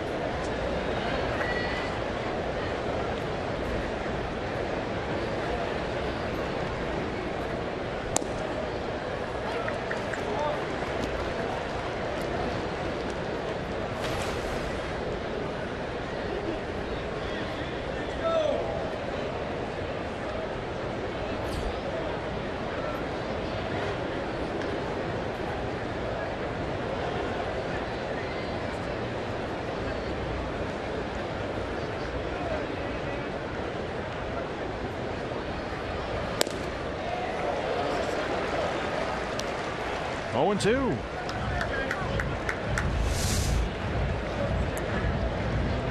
This is just the Diamondbacks' second at bat all night with a runner in scoring position.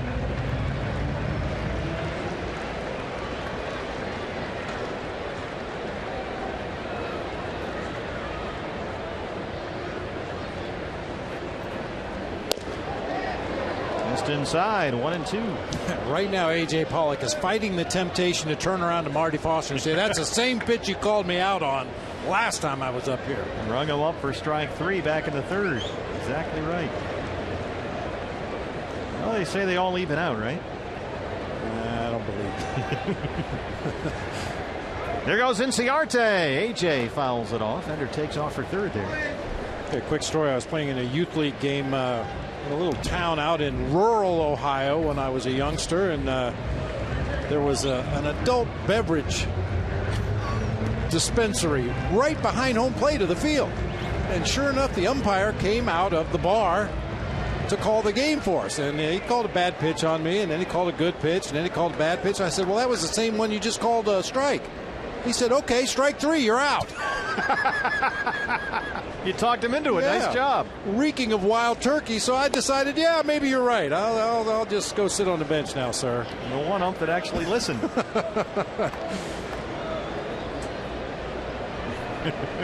Talk me into it. You're out. Way to go, Brenly. You've been talking yourself into trouble ever since. Yep. I think I need to think back more to my youth and playing the game. This issue I have with the guys in blue. Yeah. There's a base hit to center. Here comes Cincinnati. A.J. Pollock with the RBI single, and the Diamondbacks have cut the lead in half. It's a 4-2 ball game. 2 big out hits for the D-backs here in the 5th.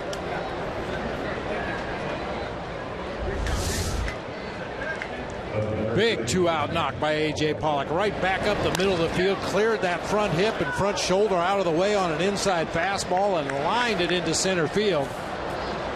Ender in on his belly at home plate. They cut the lead in half. Going to get Jeff Pico out here.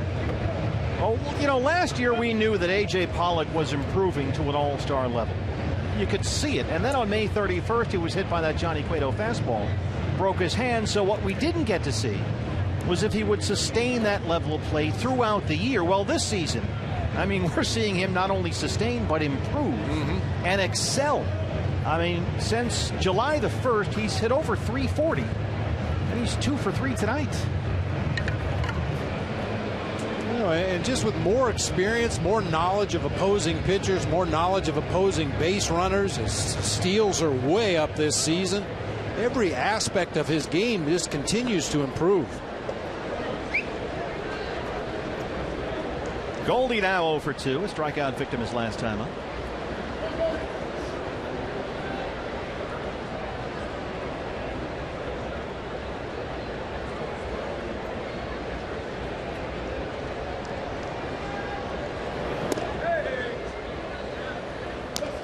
And A.J. with that RBI base hit into center field, now tied with Paul Goldschmidt for second in hits in the National League. Moving up the charts.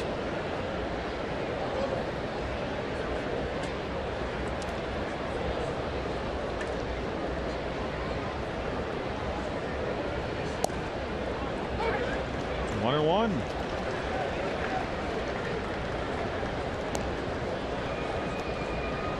Both guys behind the Marlins. D. Gordon, who got off to a tremendous start this year and was injured for a while. Just saw Nick Markakis in Atlanta.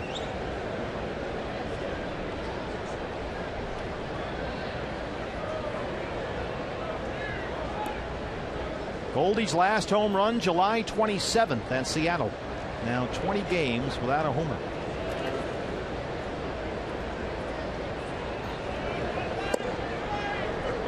Two balls and one strike.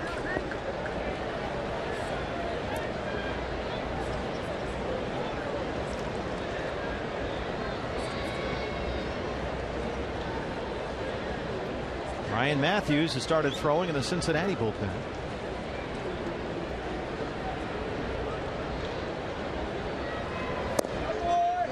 Goldie holds off there, and it's 3-1. There's Matthews.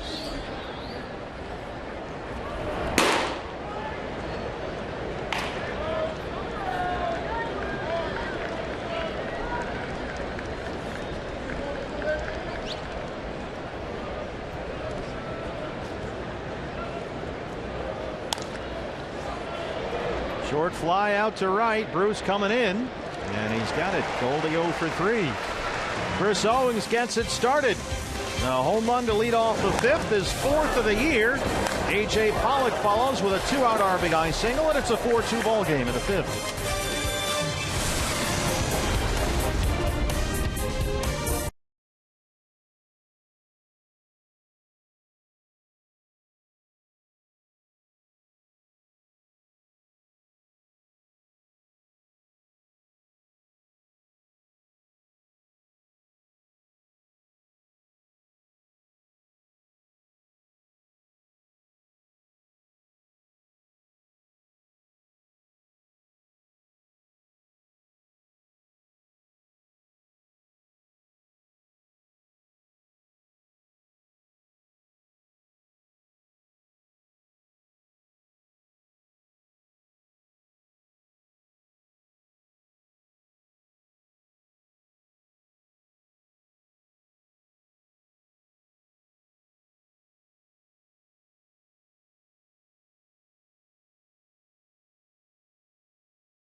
5th in Cincinnati. Hey fans, watch every out-of-market game live or on demand in True HD on over 400 mobile and connected devices with MLB.TV Premium. You'll get real-time highlights, live look-ins, a pitch tracking widget, and a whole lot more every night, every device, the whole thing. Blackout and other restrictions do apply, so check MLB.TV for all the details. Jason Bourgeois, 2 for 2, leads off the Reds' 5th against Josh Comenter.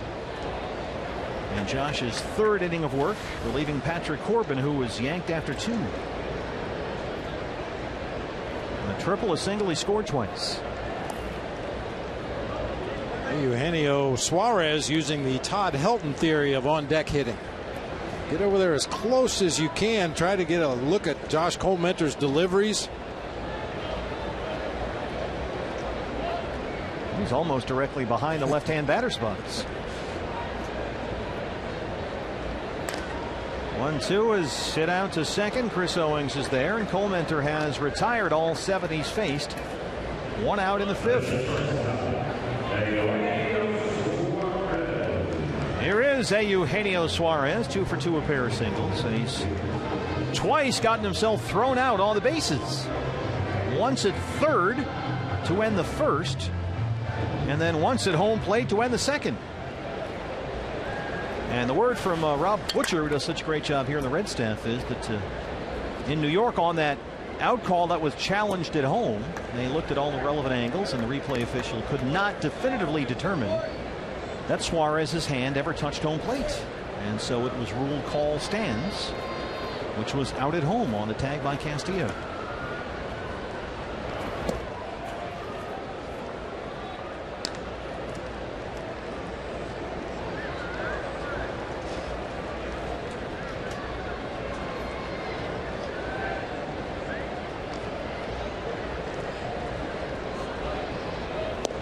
Suarez is a guy that used to switch hit, but he gave it up now. Bats only right-handed, and that seems to have helped. He's hitting .303 on the year.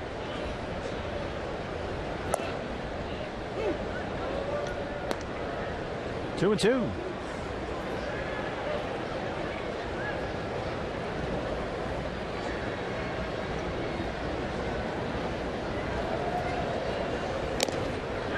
Josh Colementer's got it cranking here tonight. That's 8 straight set down. He's got 3 strikeouts. Elevated fastball. That's when Josh is at his best. Stay out of the middle. Scoot it up to the top of the zone or drop it down at the bottom of the zone. 8 up, 8 down. Now he'll deal with Votto.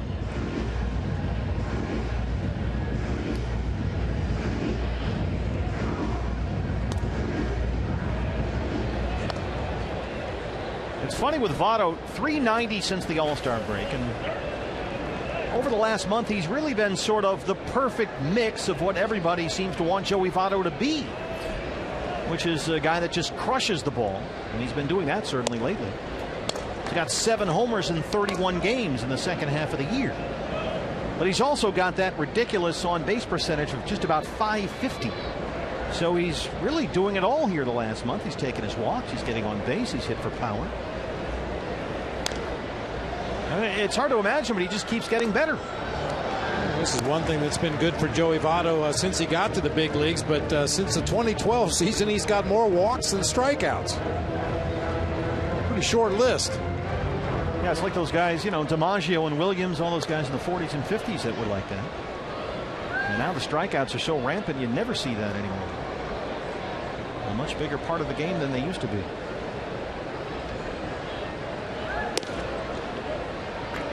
Well, I think it gets a little bit back to our Geico this day in Major League Baseball history. It used to be a big deal if a guy cracked triple digits. Oh, my God. That's a world's record. Yeah, you see 100-mile-an-hour pitches almost every night. From 3 or 4 different guys in the course of one night. It's not just one guy like it used to be. Roll them out of that bullpen. 3 guys that all throw 100 in the course of one game. Comenter behind 3-1. Frazier on deck.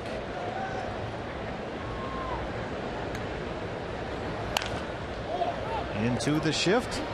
Bounces it up the first base line. 9 up, 9 down for Colementor. Through 5, Diamondbacks trail at 4-2.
Tell him that you hit till you can find it, even though nobody knows what it is. And it's an interesting conversation with Mark Grace. It's on our website, foxsportsarizona.com, where it should be about the quest for it. But I do love what Chip Hale said about Aaron Hill, guys, that he's probably been this team's most valuable player over the last couple months, that he's been reborn just in the way he's carrying himself on the field and off. This is clearly a veteran who knows his place on this team right now and doing the best he can with it. And he has said, Todd, look, this game doesn't owe anybody anything. Respect goes a long way. He has appreciated the way that Chip has dealt with him really since spring training. And he says when you feel like the skipper and the guys give you the head nod, it's really neat for a job well done, being, as he says, professional and being available. And he's been certainly both those things. I mentioned to him, Bob, that Paul Goldschmidt on his own accord the other day brought Aaron Hill up in a conversation that really wasn't even about Aaron Hill, about how he is still looking to him for leadership and how to be the teammate. And I said that to Aaron today, and he's like, look, that means a lot to me, not just in the realm of baseball, but in life. Pay it forward and back. Well, and the way he's handled himself, I mean, it hasn't been easy. A guy that's used to being a starting player, an everyday player, and he struggled mightily in the first half of the season. And just the way he continued to go about his work, do whatever he could do to possibly help the team win, you don't see that a whole lot in the game. Those veteran players that are willing to put their own numbers in the background for the good of the team, and because of that's why he's earned the respect of his teammates and his coaching staff. And now the baseball gods have rewarded him with a little bit of success here in the second half of the season. Castillo strikes out for the second time tonight. That's now 8 strikeouts for rookie John Lamb in just his second major league start. And here is Aaron Hill. And Aaron says he can't lie to himself. He's not one of the young guys anymore. I mean, we all fight that battle against time. We all lose. He's 33 years old. And he's seen some of his buddies get traded. That's a weird dynamic for him, he says, but he really enjoys playing on this team. He says it's a fun team to be a part of.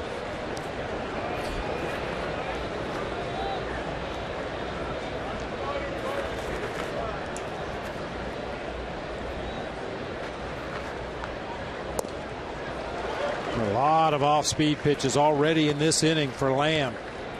Steady diet of breaking balls and change-ups to Wellington Castillo. Now the same thing here to Aaron Hill to jump ahead 0-2.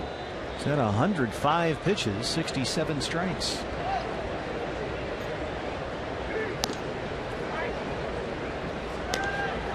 Well, you may remember one of our keys to the game tonight was take advantage of an undermanned Reds team in this little itty-bitty ballpark. The Diamondbacks haven't taken advantage of their 2-0 count. 6 times in the ball game they've worked Lamb to a 2-ball, no-strike count. A little flare that drops in. There's the base hit for Aaron Hill. A 1-out single. In those 6 2-0 counts, obviously a dead hitters count, 3 of them turned into strikeouts eventually, and 3 others turned into weak pop-ups or flyouts. Now, certainly a lot of that has to do with the unfamiliarity with John Lamb out there on the mound, but we're looking at the 3rd time through the lineup here. You should have a pretty good idea of what this left-hander's about by now. Well, here's Yasmani Tomas, who struck out his last time up. He's 0 for 2. Diamondbacks now with 7 hits.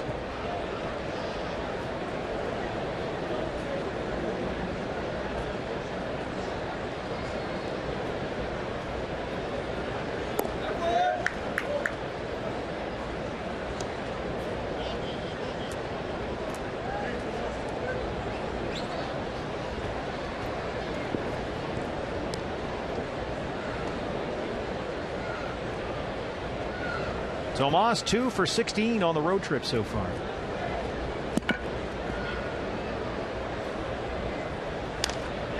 Fights it off and dunks it into right field. Aaron Hill will get 3rd here. It rolls slowly up that right field line.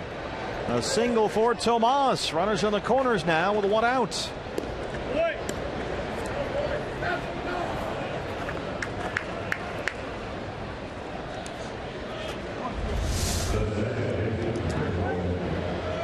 He is bound determined to inside out that pitch, even though it's about a foot off the inside corner of the plate, but gets just enough to muscle it out there into shallow right field. Aaron Hill with a real good read off the bat that time.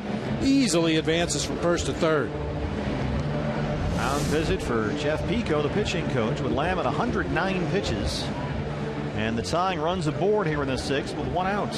And Owings, who's 2 for 2, including a home run his last time up, is the hitter. Ryan Matthews has been throwing out there for a while now. Gotta believe that he's ready to go.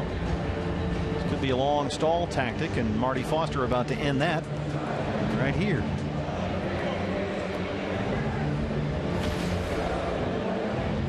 CO a double in the 2nd, a long home run in the 5th off the facade of the 2nd deck and left. This was Chris's last time up to lead off the 5th. Well, Chris Owings has had hits all around the strike zone, but he really clobbers high fastballs. In that respect, he reminds me a lot of Jay Bell. You could get Jay out throwing him breaking balls in the dirt or changing speeds or jamming him inside with a fastball, but if you threw one letter high out over the plate, he was going to hit it real hard somewhere. And if CO could learn to lay off those breaking balls down in the way, he would see more of those fastballs, you got to think, and he does not miss those usually. A chance for the Diamondbacks. Down 4-0. It's 4-2. 2 on, 1 out. Decent point right there.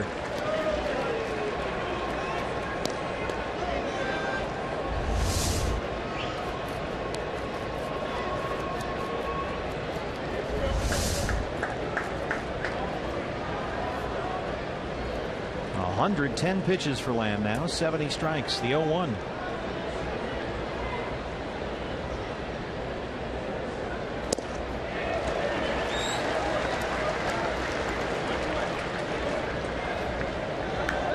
Curveball and a changeup to start the sequence. CO jumping out at both of them, way out in front.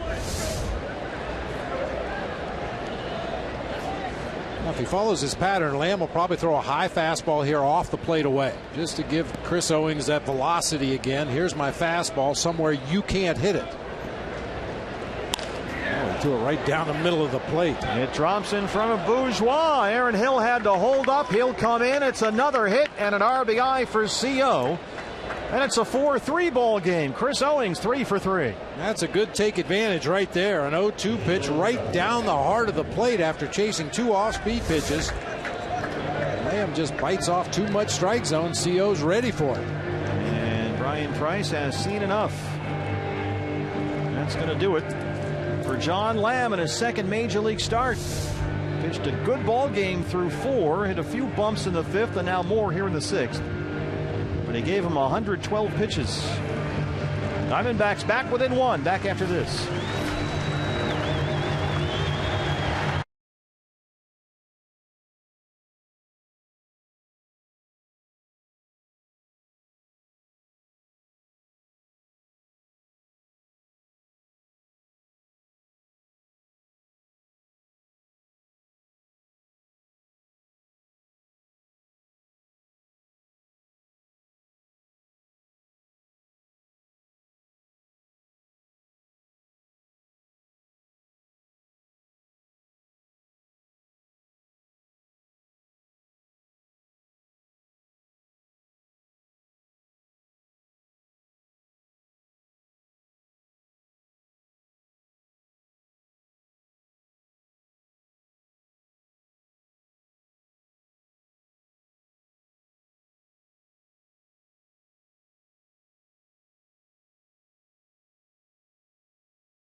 Arizona is brought to you in part by Card Power from Arizona Federal Credit Union.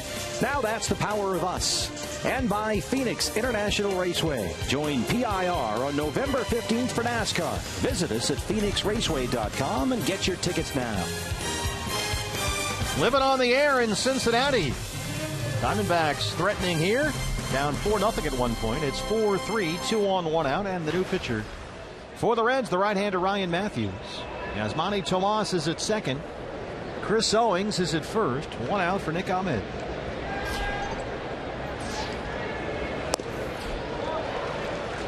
Matthews basically a sinker slider guy. He will throw an occasional four-seamer up in the zone. As a split finger he'll use as an off-speed pitch from time to time, but big-time ground ball pitcher, keeps everything down. And loves the smell of glove leather in the morning. Smells like victory. High fly ball, left field. Schumacher in front of the warning track. Tomas scampers back to the bag, but holds up at second, 2 down. And now David Peralta will hit for Josh Colmenter. Andrew Chafin warming up in the Diamondback bullpen.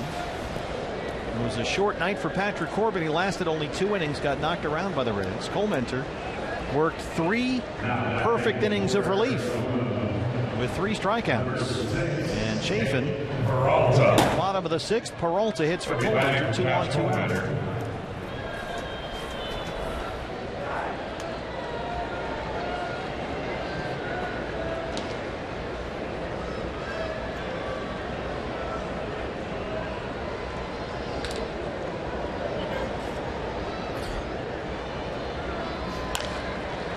First pitch swinging right to DeJesus Jr. And the Diamondbacks strand 2. But they keep chipping away. It's now a 4-3 ball game in Cincinnati.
On another doubleheader as the Giants and former Red Marlon Byrd look to improve their playoff chances. They'll take on the wild card leading Pirates, followed by the Rangers and the Tigers. Coverage starts at 12:30 Pacific on Fox Sports 1 and streaming live on Fox Sports Go. Bottom 6th in Cincinnati along the Ohio River. Steve Berthune, Bob Brenly, Todd Walsh with you. Diamondbacks down 4-3. And the lefty Andrew Chafin on to work the 6th. Great numbers this year for Andrew Chafin. We've been blowing the horn for Andrew to get some recognition in that Rookie of the Year race. Unfortunately, it's a year with a lot of good young players, not only in the National League but in the American League. But Andrew Chafin making a real case for being on this team all year next year. He's been a critical piece of this bullpen. Todd Frazier leads off the sixth. He's 1 for 2, a single and a strikeout. Reds got 1 in the first against Corbin, 3 in the second, and that was it for Patrick. Josh Colementor came on, retired all 9 batters he faced, and now Chafin opens up the sixth.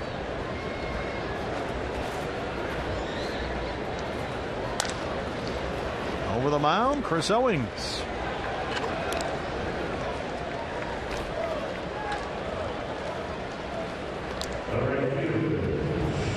How good has he been this year?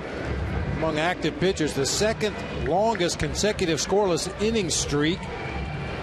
He's second among National League rookies in games pitched. He's second in ERA among National League rookie pitchers in ERA, and first in opponents' batting average against. Opponents hitting only .201 coming into play tonight against Andrew Chafin. Jay Bruce. Sack fly RBI back in the first. He's 0 for 1.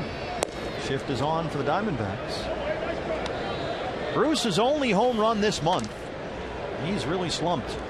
Came last Monday at San Diego off Ian Kennedy, and it was the 200th of his career. And they're getting set to honor the great Tony Perez here this weekend. Bruce was only the 9th player in Reds history to hit 200 home runs in a Cincinnati uniform. Seems like it should be more than that.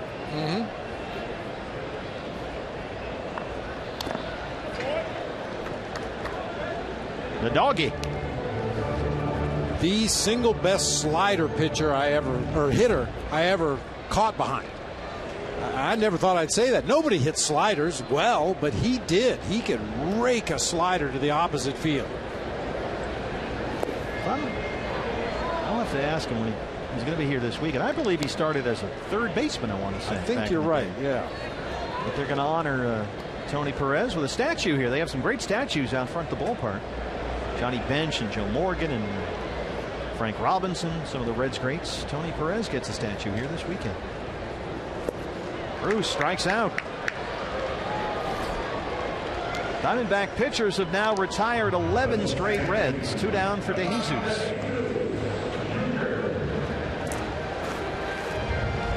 You talk about 200 homers as a member of the Reds. You look at this ballpark and you'd think somebody could do that probably in about 4 years. Maybe 1. The right guy. I mean, you get the muggy midsummer weather here in Cincinnati along the river, and the wind. It's a little bit of a breeze. It's a gorgeous night here. Generally goes out to left center field. It's a great ballpark for a left-hand hitter. I think somebody would come in here and start launching 40-50 a year for a 7-8 year run.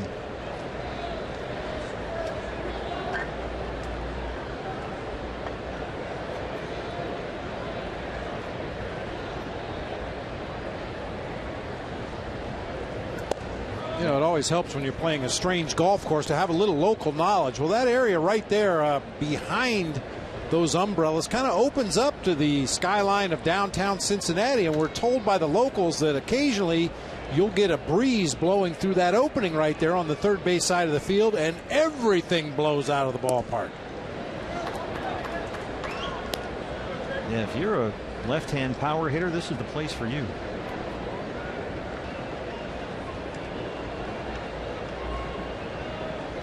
The fence is higher in left. It's only 325 to the right field corner. 335, pardon me. There's a shot and a base hit for De Jesus.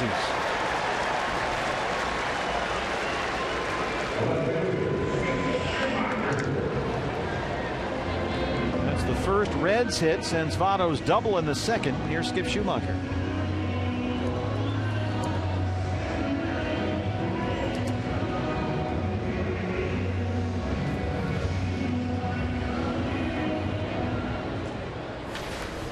Schumacher doubled and scored in the second inning. He's 1 for 2. A late addition to the lineup. Marlon Byrd traded to the Giants just before the ball game.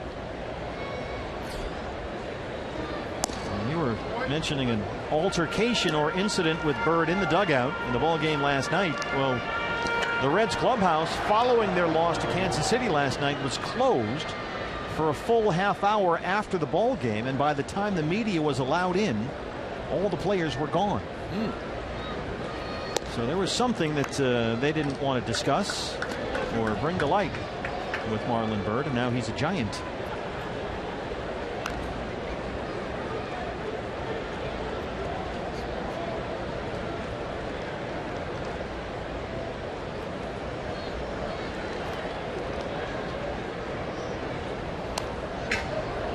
Of course, the Giants needed something. They just had Hunter Pence go on the DL. He's got a left oblique strain. They did get Nori Aoki back from the 7-day concussion DL, but so that bench had become thin, and Bruce Bochy a couple of times had to use Madison Bumgarner to pinch hit. I was just going to say, there's no problem. Just put Bumgarner in right field. They were doing that for a while, and we know he can hit. You know he's got plenty of arm to play that position. So they lose Pence again. It's just been that kind of a year for Hunter Pence. I think this is his third trip to the DL this year. But now they go get Byrd. And the Reds got a Double-A pitcher in return. 2-2 on Schumacher.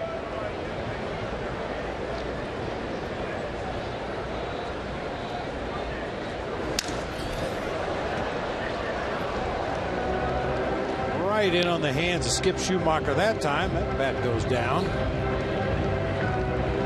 Reds just swept in 2 games here at home by the Royals. They've lost 5 in a row. The season worst, 16 under 500. But they lead the Diamondbacks 4-3 here in the 6th.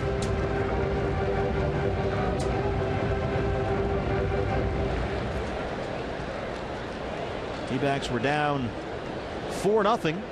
But they got 2 in the 5th and 1 in the 6th. 9 hits apiece.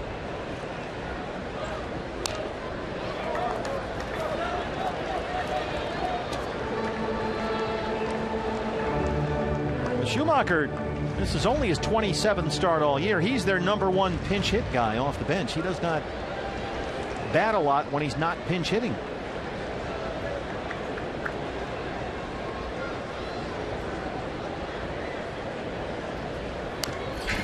But you can see why he's a pretty good pinch hitter. He's a tough out. Yeah, 15 for 59 as a pinch hitter off Brian Price's bench. He only had 158 at bats on the season coming into play tonight.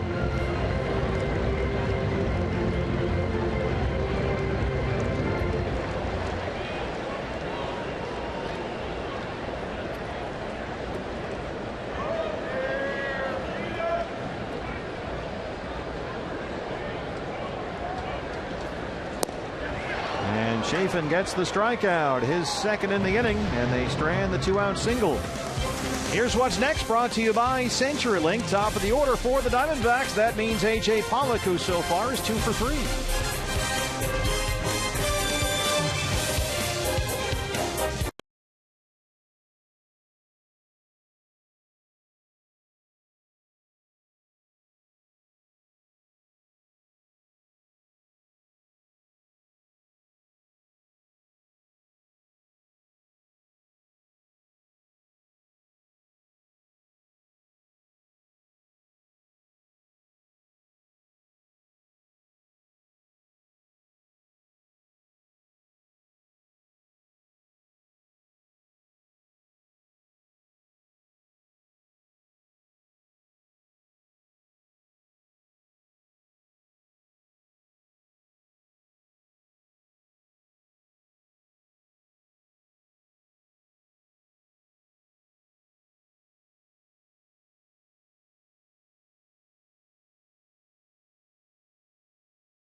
Cincinnati, Diamondbacks trail the Reds 4-3.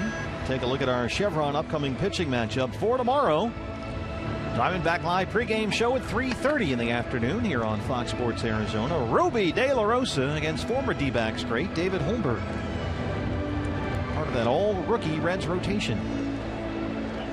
Holmberg, a guy that, well, at least he used to, as a member of the Diamondbacks minor league system, rely heavily on that straight changeup. See if he's changed his MO at all tomorrow.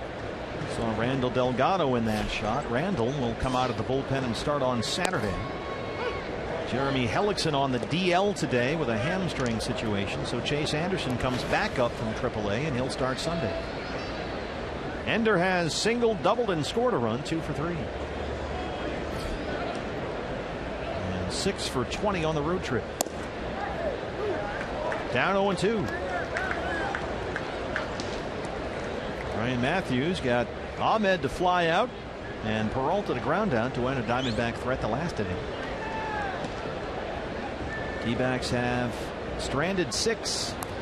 Just does get a piece of that. Boy, that is a big time emergency hack right there. There ought to be a siren going off. That ball's headed for the dirt. He just at the very last instant flicked the bat out there and got a piece of it.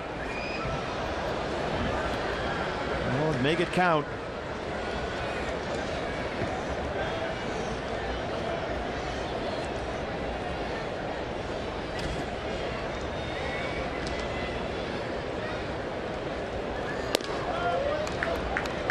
Ways off the fastball, up and away. It's 1-2. Yeah, Matthews setup. Hey, this just kills me with the glove. I mean, what useful purpose does this serve? To smell the glove? I guess. I don't know. Puts him in a comfort zone, maybe. It's that rich Corinthian leather. Ricardo Montalban. ¿Quién es más macho? Lloyd Bridges or Ricardo Montalban?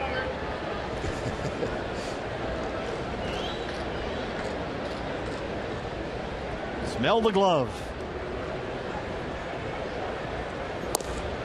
Look at those feet. 2-2 now.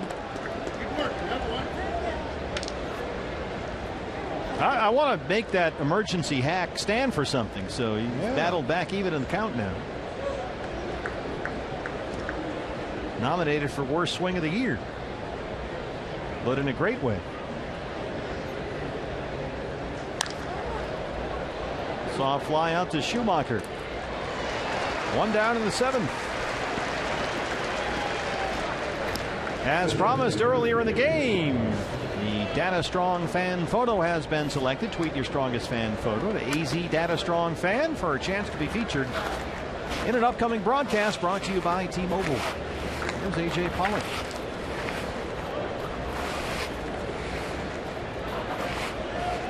AJ 2 singles and RBIs, 2 for 3.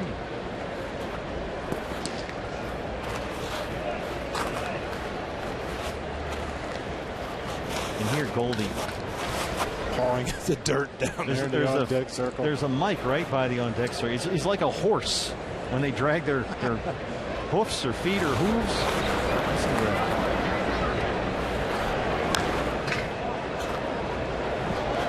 Doing his thing with that foot up against the back railing.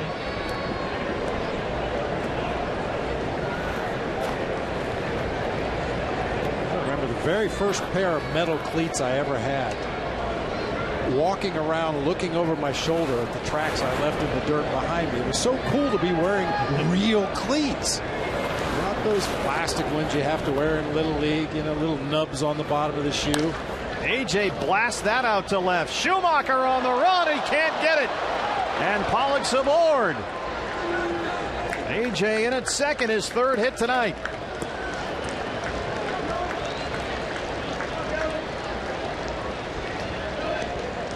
Boy, he had a 10-game hitting streak snapped last night.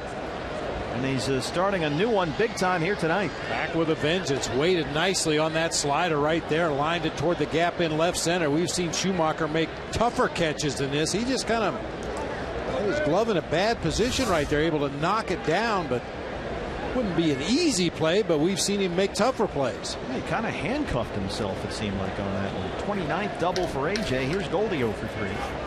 And there goes Pollock. He's in at 3rd. And that's stolen base number 30 on the year for AJ. He beats the throw from Barnhart.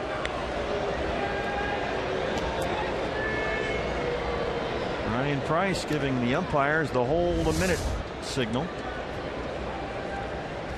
Again, that tap dancing lead that we've seen throughout this road trip. A little stutter step so he keeps his feet underneath him if he has to slam on the brakes and get back to second. But if Matthews doesn't make him stop, he'll just keep on going. Now the infield comes in, no challenge from the Reds, and Goldie hits a roller right to Frazier.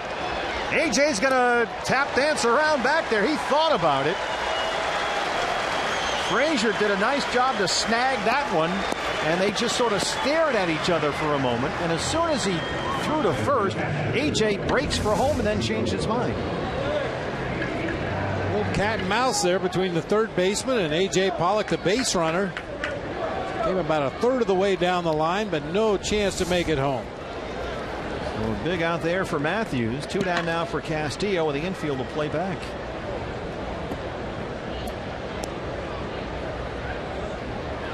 Well, he 0 for 3, struck out twice, and is now 1 for his last 23 at the plate with 10 strikeouts.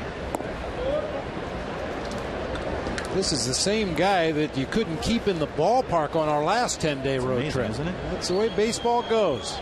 He had 8 homers and 14 RBIs over a 12-game stretch. But now 1 for 23. 1-1. And saw a lot of off-speed deliveries from the left-handed starter John Lamb, both change-ups and slow breaking balls. Well, he just couldn't wait back on any of those off-speed deliveries. Matthews doesn't change speeds a lot. Hard sinker, hard slider. Trying to get that tying run home from third with 2 outs. Ball 2. Castillo caught all 15 innings Tuesday night at PNC Park in Pittsburgh, so he was off last night.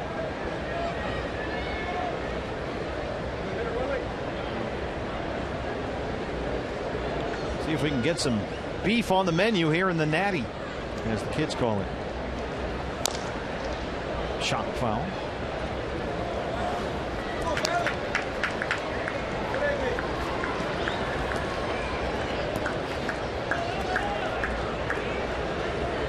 Wellington Castillo coming into the ball game hitting almost .390 this year with runners in scoring position. Goes back to that hot streak we talked about a moment ago. 22 RBIs in his last 28 games in these situations.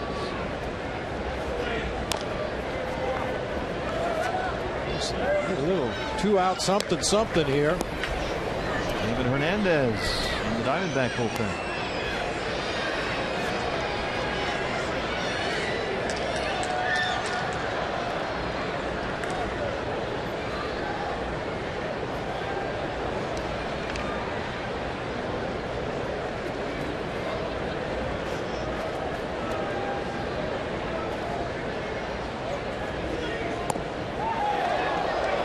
Just missed. Marty Foster not biting back there. It's full 3-2.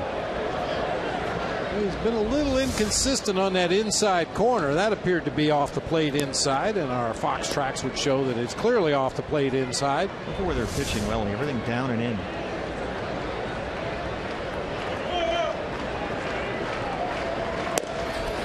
Missed with a 3-2, and he walked him.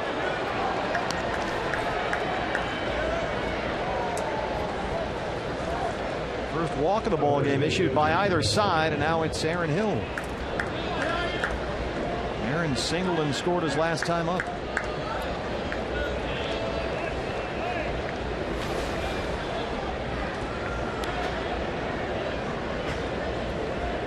AJ Pollock at third, Wellington Castillo at first. 2 down for Hill.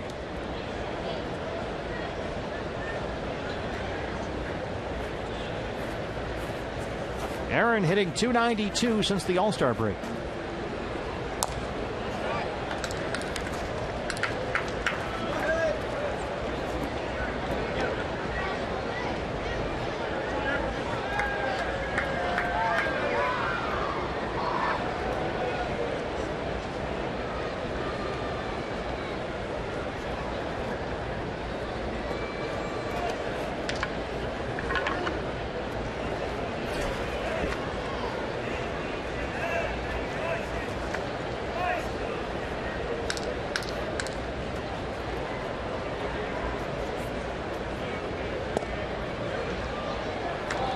Just inside again, 1-1.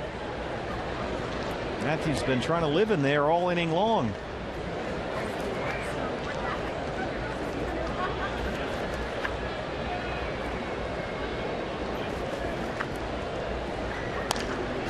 Frazier at third. They'll go the short way for the force on Castillo, and the Diamondbacks strand the tying run at third base. Bottom 7 coming up. They trail it 4-3.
Innings of one-hit ball led by our Arizona Federal Credit Union power player of the game, Josh Colmenter. 3 perfect innings in relief of Patrick Corbin. Yeah, as good as we've seen Josh in a long time, really commanding that four-seam fastball well across the top of the zone. Always has that changeup in his back pocket.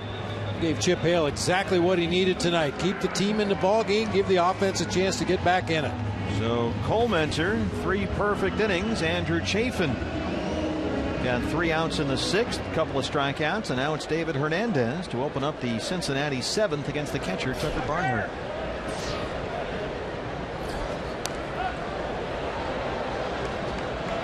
Nobody is in the Reds on deck circle. Pitcher spot is due up next.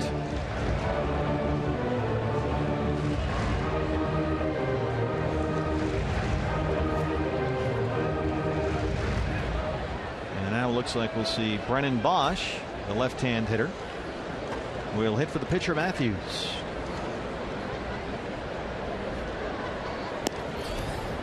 .95 from David Hernandez, and he jumps ahead 0-2.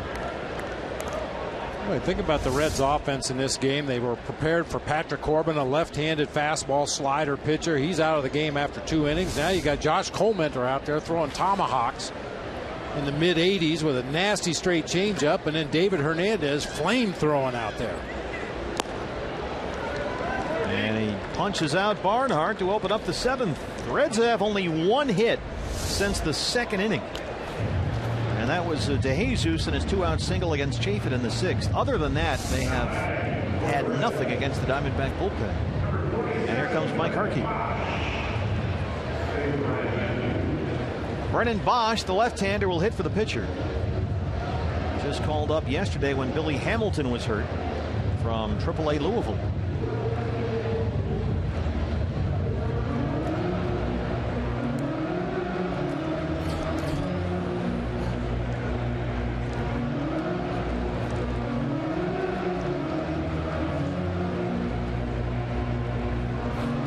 Brennan Bosch, 138 with the Reds this year. Only 8 hits all season in 33 games. He opened up the year on their opening day roster, didn't really play at all, and in the middle of June was sent to AAA Louisville. He hit just over .330 in 50 games down there, and has just been called back up this week. They lose Hamilton to an injury. He's on the DL, and they traded Marlon Byrd earlier today.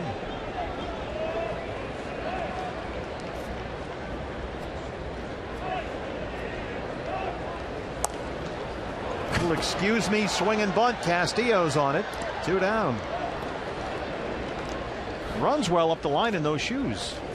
Yeah, I was just going to say, Brennan Bosch apparently thought this was an all-star game. That's where the guys break out their most gaudy shoes, white shoes. And most of the Reds wearing black with some red on them, some white on them, but those are white shoes. I was going to think about that at bat all night long. Can't be fun. Jason Bourgeois. A single, a triple. He has scored twice. Got an RBI. In the leadoff spot in center field for the injured Billy Hamilton, who's out with a sprained right shoulder.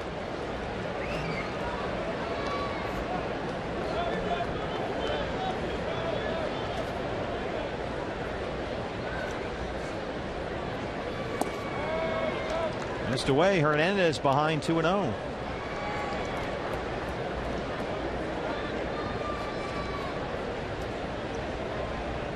Diamondbacks in the 8th will have Tomas Owings Ahmed. 6, 7, 8. CO is a triple shy of the cycle. Jason Bourgeois found himself in a very awkward situation in the ball game on Wednesday. Bases loaded, infield fly rule. Umpire raises his hand in the air. Infield fly rule. Batters out if fair. Well, Jason Bourgeois, either unfamiliar with the rule or confused somehow, decides to come on down to third baseline and runs into a double play at home plate. So the base is loaded. It drops in. He thinks it's a force, and he's got to go. Got to go. Yeah. And instead, he runs into a pop-out double play. The runners are informed, or should be informed, that on an infield fly rule, you advance at your own risk. You are not forced to go anywhere. The rule is there to protect the base runners from fielders intentionally dropping pop-ups. Which you think they should do anyway. All the time. Wait a minute. All the time. There's a pop-up. Short left center. Inciarte has it. We'll get into this when we come back. I can't wait to hear about this. Diamondbacks down 4-3.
Summary, a short night for Patrick Corbin. He lasted only 2 innings. The Diamondback bullpen has been tremendous ever since as they chip away in the ball game. Down 4-0. It's now 4-3. Good night for Jason Bourgeois.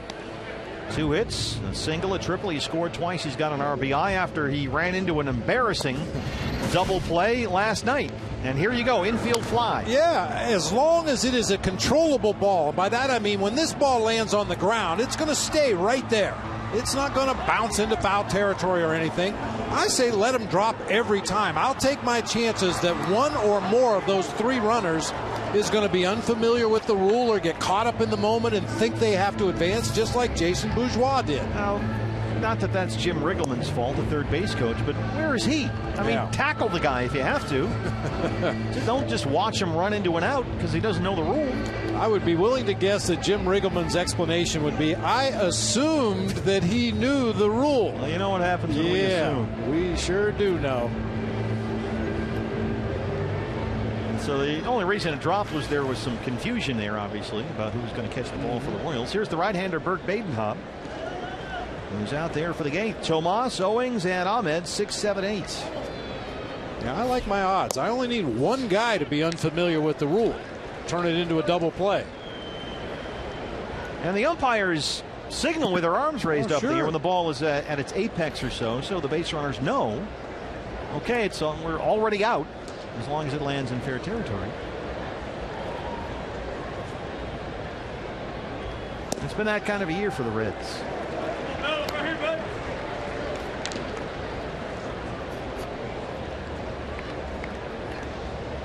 Yasmani singled his last time up. He's 1 for 3. D-backs have out-hit Cincinnati 10-9, but they trail it 4-3. And Chris Owings has been the star. A triple shy of the cycle, 2 RBIs, and he'll be next.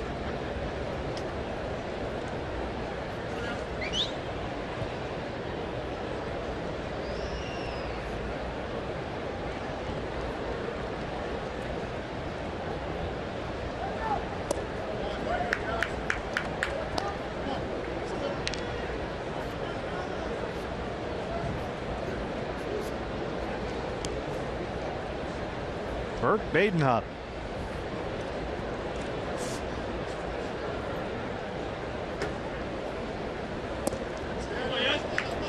Three and 2. He's got a whole thing going. Yeah, he really does. Does a lap around the mound. He's got a scoreless streak here. A scoreless streak has not allowed a run since July the 3rd.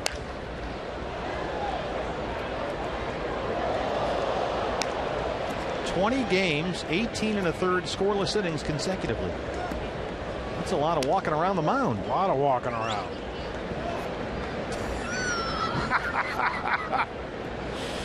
Yep. Right there. Oh, man. Guys like this scare me. It's because he probably does everything like that, right? Makes his toast in the morning just like that. Walks around the kitchen island. Take a lap around the island. 3 and 2 to Tomas. A high bouncer. This is going to be a tough play, and Suarez can't make it. Tomas is aboard, and he's the tying run. Yasmani 2 for 4. Just kind of died out there in front of Suarez, the shortstop. I guarantee you there were a number of guys in that third base dugout yelling, "Stay down, stay down." You don't want that ball to bounce up where a fielder could scoop it on the run and make that throw to first base, make him bend all the way over and pick it up off the dirt, and that time Tomas able to leg it out for an infield hit. And here's Chris Owings, triple shy of the cycle. 3 for 3, his 5th 3-hit game this year. He has 1 4-hit game in his career. That was May 28th earlier this season. He doubled in the second. Homer to lead off the 5th, a ball that went off the facade of the upper deck and left. Just crushed it. An RBI single up the middle his last time up. Not a great triples ballpark, but with Chris Owings' speed, if he can split a gap or hit one down the line, certainly a chance for CO to leg out a triple. D-backs in the top of the 7th. Stranded the tying run at third, trying to bring it in here. Our Chaz Roberts air conditioning cool play of the game. CO leads off the 5th. Clank. Way up there. His 4th home run of the year.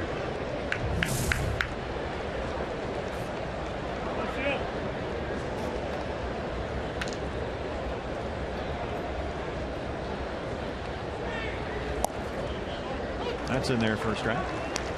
1 and 2. He's just doing that. I wonder. I mean, we're having a little fun with Burt Badenhop here, but I wonder if this will become an issue with the time of game. The batters have to stay in the batter's box. He's allowed to take a hike around the mound every time he gets a throwback from the catcher. Yeah, just saying. You're right. Can you imagine if after every pitch the batter walked around the circumference of the home plate area and then back into the box in the exact same spot every time? Yeah. That would be a problem. But Badenhop apparently is okay with everything. I mean, it's a fairly determined pace. He's not loitering around the mound. Called strike 3. Rings up Owings.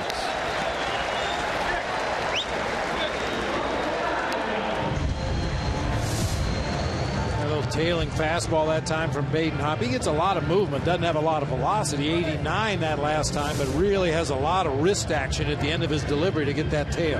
Backdoored CO that time for the first out in the 8th. And it looks like we're going to have a pinch hitter here for Nick Ahmed. It'll be Jake Lamb. So Lamb hits for Ahmed.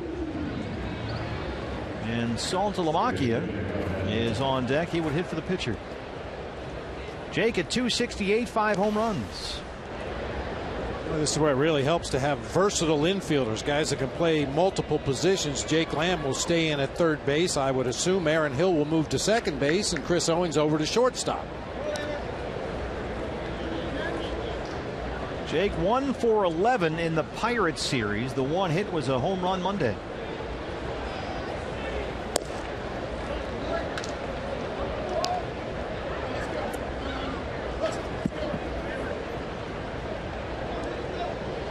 Just like Pittsburgh, this would seem to be a very good ballpark for Jake Lamb.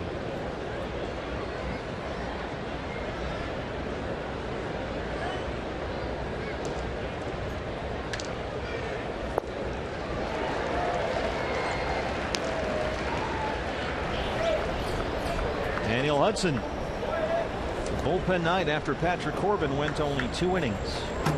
3 from Cole Mentor, 1 each from Chafin and Hernandez so far.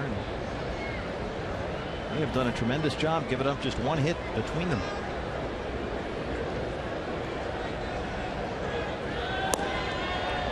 One and 2.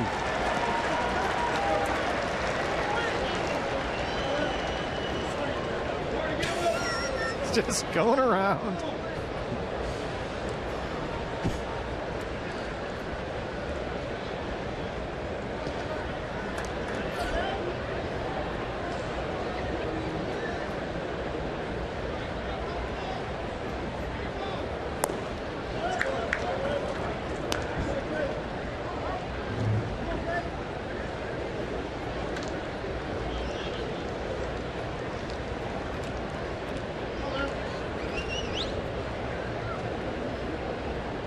Two balls and 2 strikes. Tomas tying right at first, 1 out. Popped him up short center, Bourgeois. 2 down. And now Jared Saltalamacchia will hit for Hernandez. And Salty has excelled lately in this role as a pinch hitter this year. He's 5 for 11 and been very productive lately. Yeah, for Chip Hale, you take your shot where you get it. You think about after this at bat by Jared Saltalamacchia in the 9 spot, there's really nobody that he would pinch hit for until you roll back around to the bottom of the order again. So you might as well take your shot right here with your 2 left-handed bats. The Reds don't have anybody warming in the bullpen. There you go, 5 for 11. And Jared has had a very good month of August at the plate. He's hitting .313 this month with a pair of home runs. Reds have the overshift on. They overload the right-hand side. That's the strike call there from Marty Foster. That one looked to be off the plate, but it's 0-2. Now, if that tails as much as Badenhop's other pitches, there's no question that was off the plate, low and away. That's a real at-bat changer for Saltalamacchia.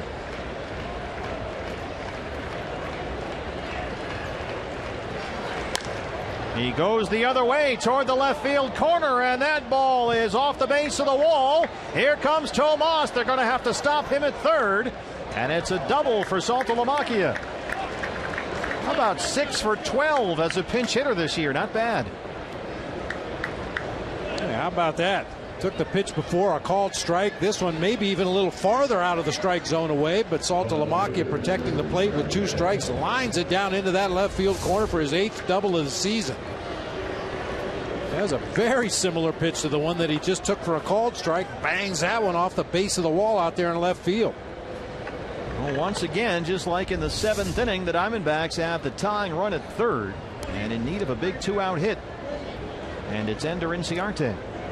Tomas the tying run at third. Saltalamacchia the go-ahead run at second, 2 down. Ender so far 2 for 4, a single and a double.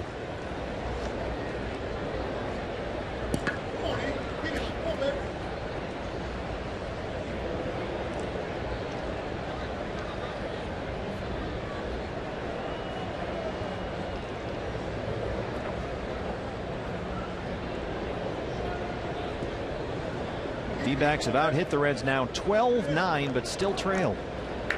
They've left 8 on base.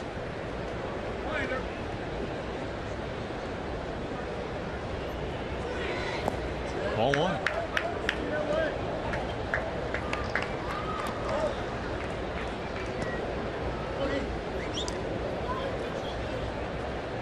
Not much of a stop out there after he got his sign from his catcher. Badenhop came up into the set position, just kind of glided right into his delivery. Very nearly a balk. That'll work.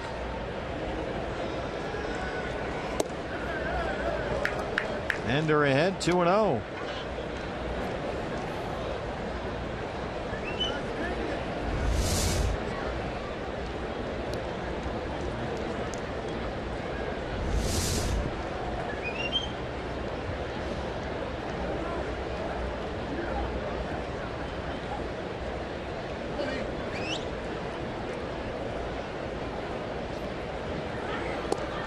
Three balls and no strikes. A.J. Pollock on deck, and he's 3 for 4 tonight.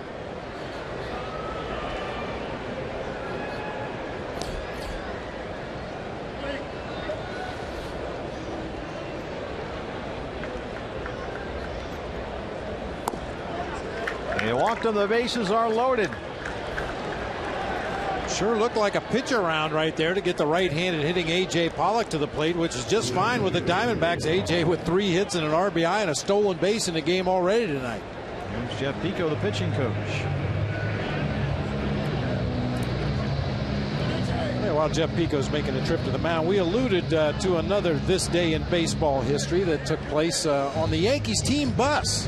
Back in 1964, they had just dropped a 4-game series to the White Sox. Jumped on the bus to go to the airport. Yogi Berra, the manager, sitting in his customary front seat of the bus, and Phil Linz, an infielder, was sitting all the way in the back of the bus and started to play a harmonica. And Yogi, turned around and said, "Hey, enough of that." And Phil Linz, because he was playing the harmonica, couldn't hear what Yogi said. So he took the harmonica away from his mouth and said, "What did he say?" And Mickey Mantle, who was seated between the two gentlemen, said, "Yogi said he couldn't hear it. Play louder." So Phil Linz continued to play the harmonica a little louder, and Yogi eventually had to come to the back of the bus and slap the harmonica out of Phil Linz's hand. And the Yankees actually went on a pretty good winning streak after that. Some people credit the harmonica incident with sparking the team on to some winning baseball. But that's one of the stories I'd always heard about Mickey Mantle, among others. He was a disturber, boy. He could stir it up with the best of them. Big spot for the Diamondbacks. Bases loaded, 2 outs, down 4-3.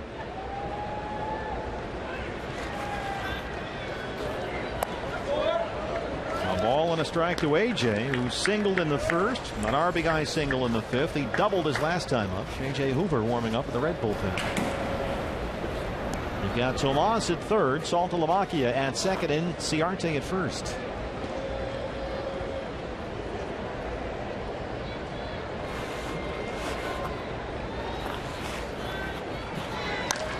Bounced up the middle and throw into center. Tomas scores. Here comes Salty. Here's the throw, and it's not in time. A.J. Pollock, his 4th hit tonight. It's 5-4 Diamondbacks. Tacos, ladies and gentlemen. 5 runs for the D-backs tonight. 3 free crunchy beef tacos. Well, the D-backs tonight, Bob, have had their share of big 2-out hits, and that one was enormous. They trailed at one point 4-0. They lead it now 5-4. It's a high bouncer back up the middle of the field with an up top spin to sneak through that Reds infield, and with 2 outs in the inning, everybody running on contact, and Jared Saltalamacchi able to come around and score from second, and good base running by the trail runners. Inciarte moves into third, Pollock into scoring position at second. Here's Goldie. Goldie 0 for 4. It wasn't sexy, but it sure was effective.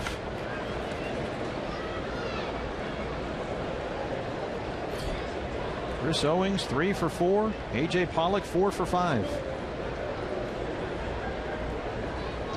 And Goldie still looking for his first hit. You got Inciarte at third and Pollock at second. Another one of those little dribblers through the infield would be pretty big right here. That might be it. It's off the glove of Badenhop.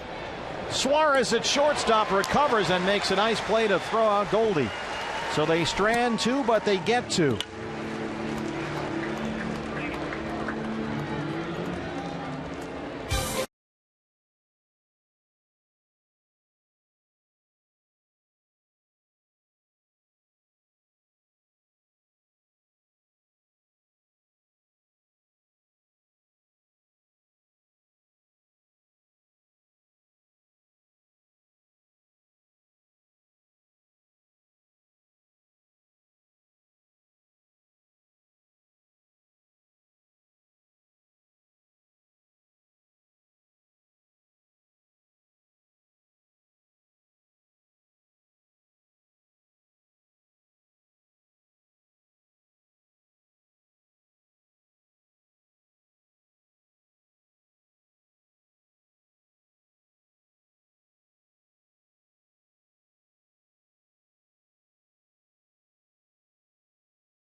The Diamondbacks, who trailed this ball game 4-0 after 2, have come back to take a 5-4 lead. Defensive changes for the Diamondbacks. Aaron Hill moves from third to second, replacing Chris Owings.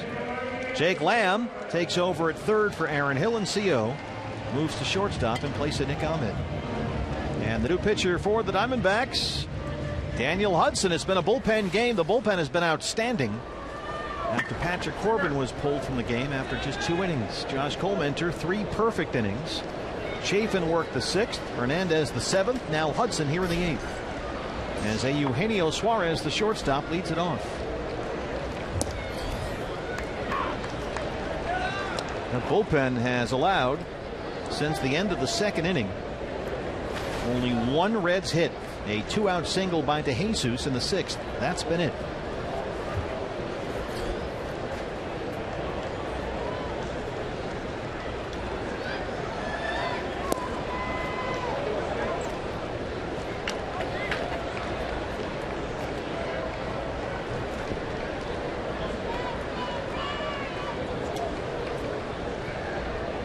Suarez 2 for 3, a pair of singles. He's got an RBI.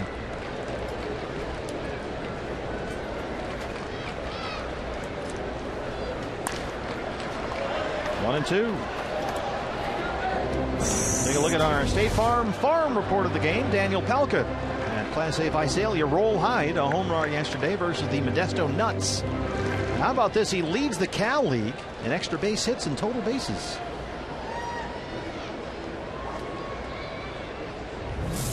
Still think the State Farm minor league farm report should only involve guys named Jake. Suarez has got his third hit tonight. Tying runs aboard to lead off the 8th for the Reds, and here's Votto. Hopefully only a matter of time until Suarez runs into another out on the bases. One in the first inning, one in the second inning. Those turned out to be two really big outs as this game has moved forward. It was thrown out at third to end the first inning, thrown out at home plate to end the second. And now here's Votto, who doubled in the second inning. He's 1 for 3.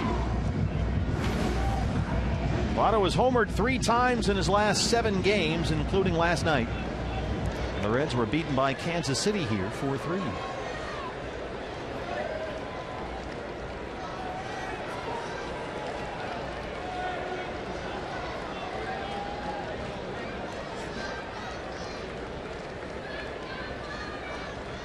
Shift is on for the Diamondbacks. Big swing and a miss. Chris Owings is all by himself for the shortstop spot. Jake Lamb, the third baseman, on the first base side of second. Aaron Hill on the outfield grass.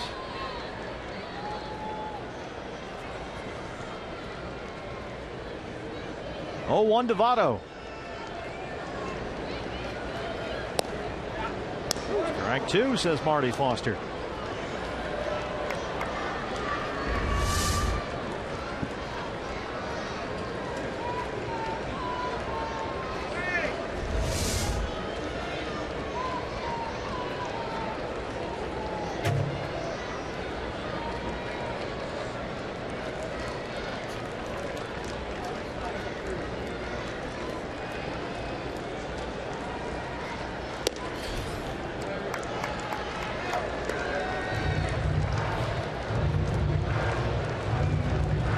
Most disciplined guy you ever saw when you were crouching down back there? A guy that you just couldn't get to bite on anything around the edges like Votto. Well, Tony Gwynn would be right up near the top of the list, if not at the top. He had such a great knowledge of his own strike zone, what he could handle, what he couldn't handle, and just refused to go out of the zone. Well, that's Votto coming up and in here. Just to 96. It's back even 2-2.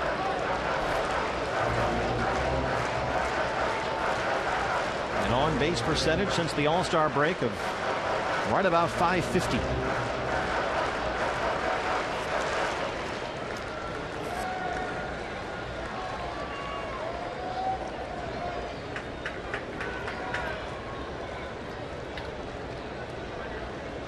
Two and two.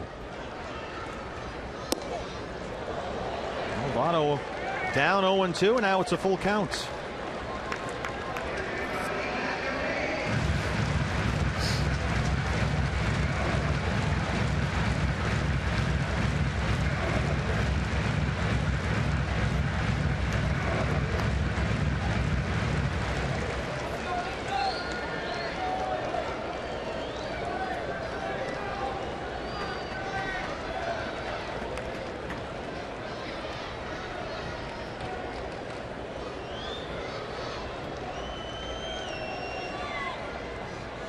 There goes Suarez. Ball 4.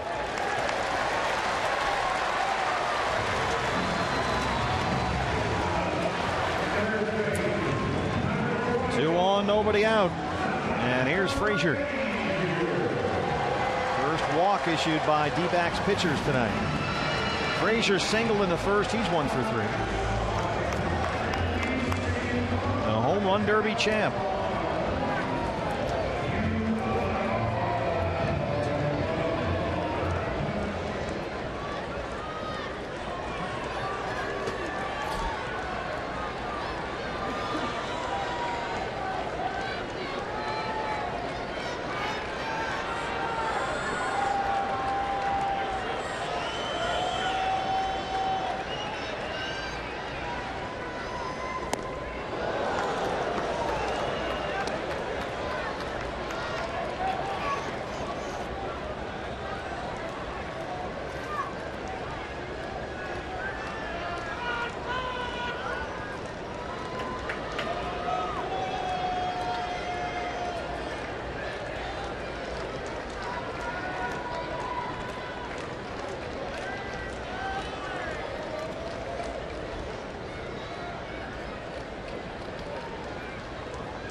Buddy's ahead 0-2. Frazier is really slumping right now. He's hitting about $180 since the All-Star break. 96 up in the zone, and then an 88-mile-an-hour slider at the bottom of the zone will make you go into a slump.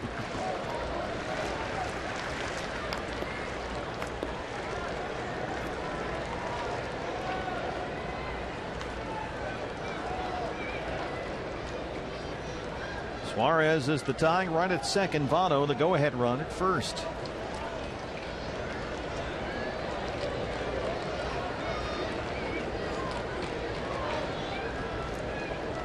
Oh, and 2. Missed at 97, a ball and 2 strikes.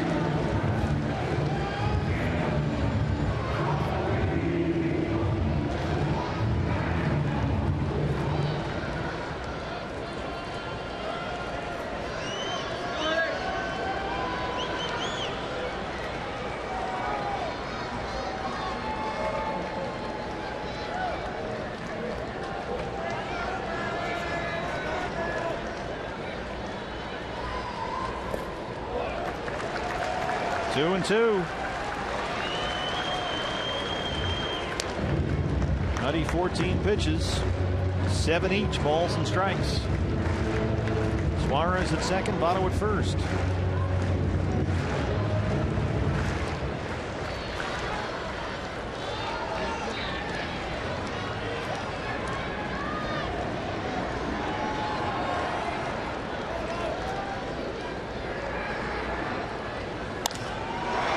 Center field. AJ.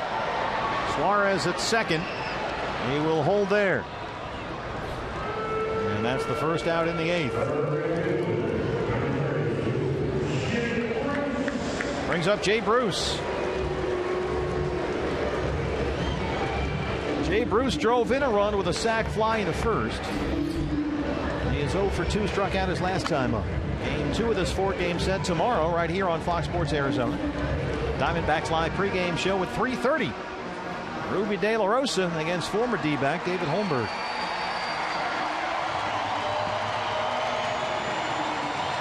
Jay Bruce right now 6 for his last 57 at the plate. He's under 240 for the year. In an absolute free fall right now. But always dangerous, especially against right-hand pitching in this ballpark. 2 on, 1 out. 1 for 11 lifetime against Daniel Hudson.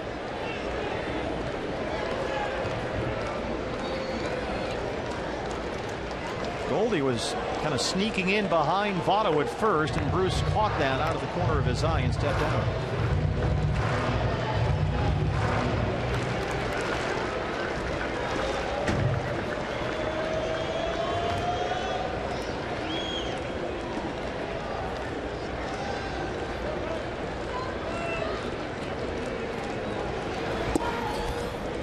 Away at 96, 1-0. Bruce's batting average has dropped 20 points from where it was at the start of this month. That's it. The Diamondback bullpen.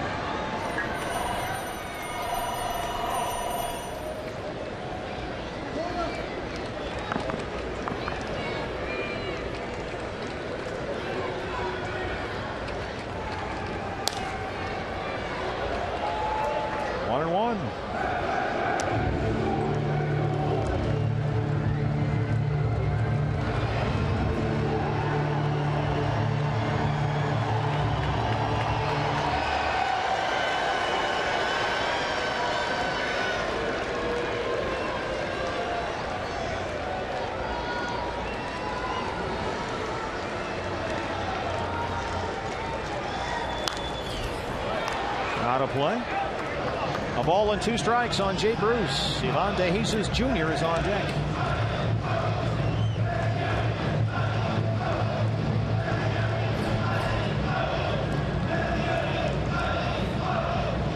Bruce doesn't ground into as many double plays as you might imagine for a big guy that doesn't run that well, because he hits a lot of fly balls. Doesn't usually hit the ball on the ground as often as a lot of other hitters do.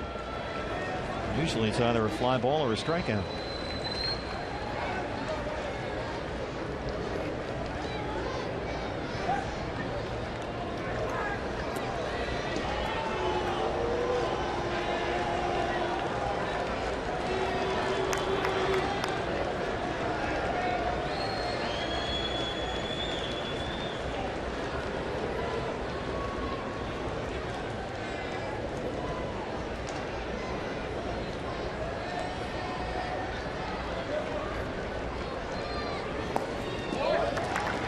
2-2.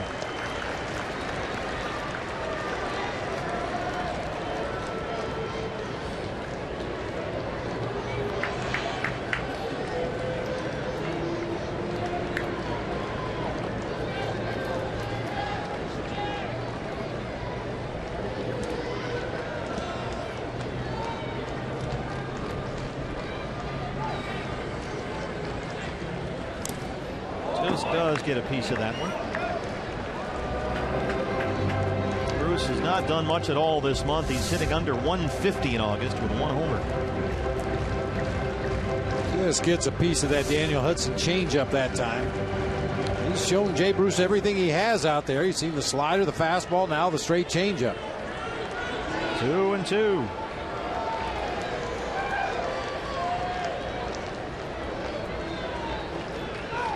Play on at second. Owings trying to sneak in there. Juarez is back. Always good to keep an eye on that runner at second base when he represents a potential tying run in the game. If you can shorten that lead up by a step or two, give your outfielders a chance to possibly throw him out at the plate on a base hit.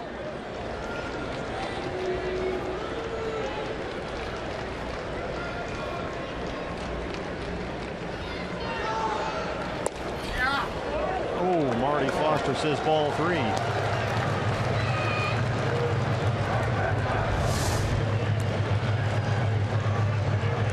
Yep.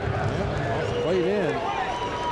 Good place to miss. You don't want to leave that out over that inside part of the plate where Jay Bruce could do some damage. He's either going to swing at it and break his bat or take it for a ball. 2 on, 1 out, 3 balls and 2 strikes. Here it is.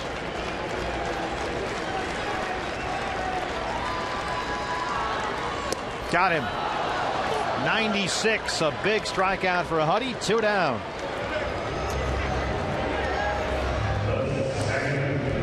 Right back inside with another fastball here to finish off the sequence. Just underneath the pitch before it. Same location. So here's DeJesus, who singled his last time up. He struck out his first 2 at-bats. Jay Bruce having a moment in the dugout.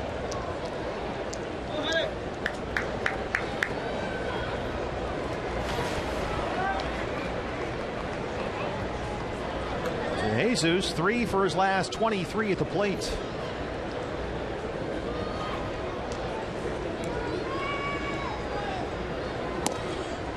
Strike 1.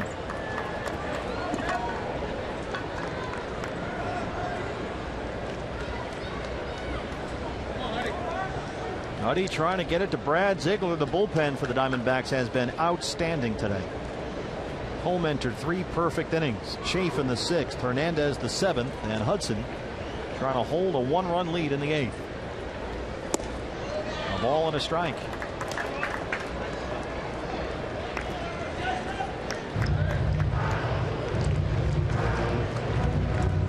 Patrick Corbin tonight pulled after 2 innings by Chip Hale. Patrick gave up 1 in the first and 3 in a bumpy second. Diamondbacks were down 4-0. They now lead it 5-4.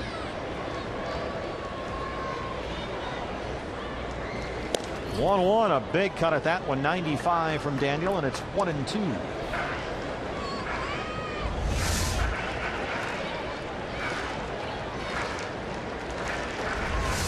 Way late that time.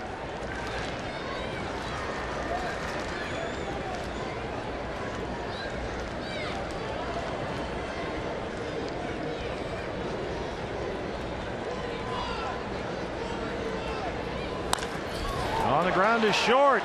Chris Owings knocks it down. Long throw. Pulls Goldie off the bag, and DeJesus is safe. The bases are loaded. Let's see if he got the tag. The Diamondbacks may want to challenge this one. It was a good stop by Chris.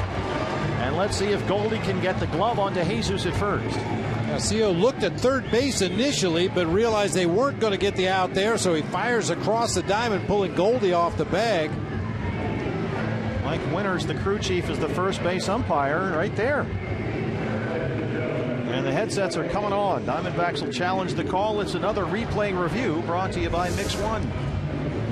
And it's a big one. It'll either be bases loaded, 2 outs, or the end of the 8th inning.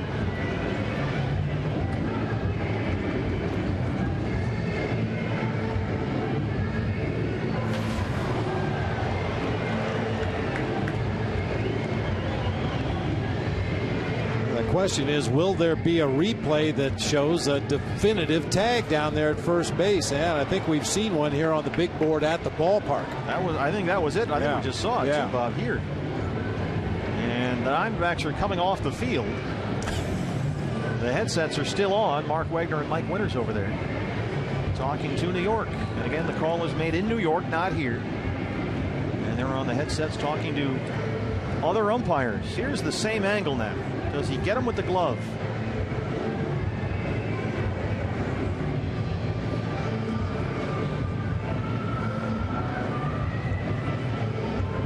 And here we go. He is out at first, and Daniel Hudson strands two and gets the D-backs through the eighth. The call on the field is overturned. The Diamondbacks win the challenge. They take a 5-4 lead to the ninth inning in Cincinnati.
That was the Cox Gigalife high-speed highlights. Ninth inning at Great American Ballpark in Cincinnati. The Diamondbacks, who trailed 4-0 after 2 innings, lead at 5-4. As we go to the ninth, and the new pitcher for the Reds, it's the big right-hander J.J. Hoover. Been one of their most effective pitchers in what has been a very good Reds bullpen as of late. He'll face Wellington Castillo, Aaron Hill, and Yasmani Tomas, 4, 5, and 6 in the Arizona ninth. A 1.88 ERA in 54 appearances. Castillo walked his last time up. He's 0 for 3.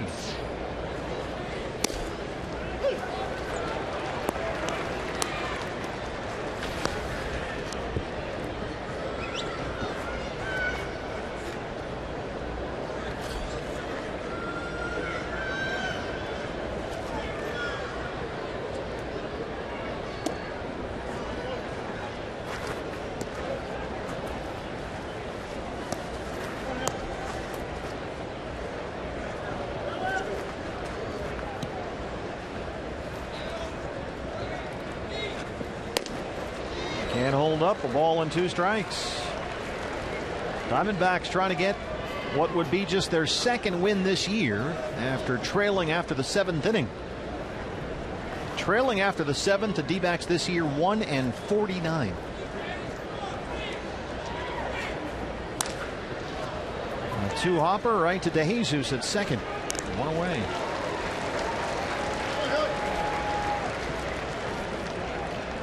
Aaron Hill now.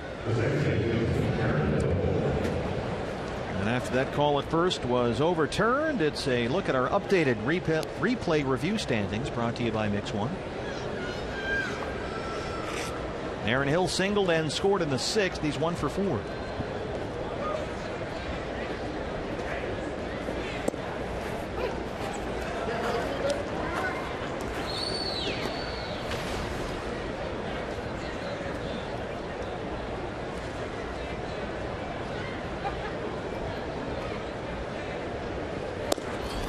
Reds in the bottom of the ninth will have the lower third of their order.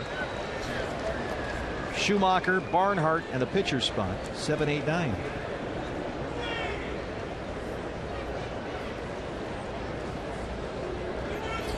The 0-2.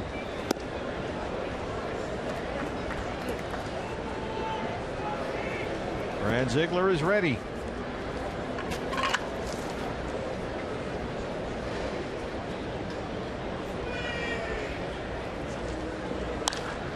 The fly ball center field. Bourgeois. And that's the second out. Hey fans, don't miss a minute of exciting D-backs baseball next year. You can buy or renew your 2016 season tickets right now. And you'll be entered to win exclusive gifts from the prize vault. Visit dbacks.com/tickets, and we'll see you at Chase Field next year. Yasmani Tomas singles in his last 2 at-bats. He's 2 for 4.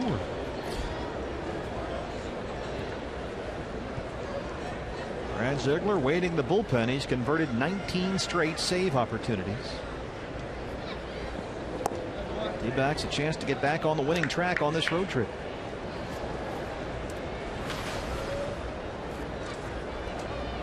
And for the Reds, this would be their 6th loss in a row. They would drop to a season worst 17 games below 500. Yasmani can hold up there, and it's 1-1.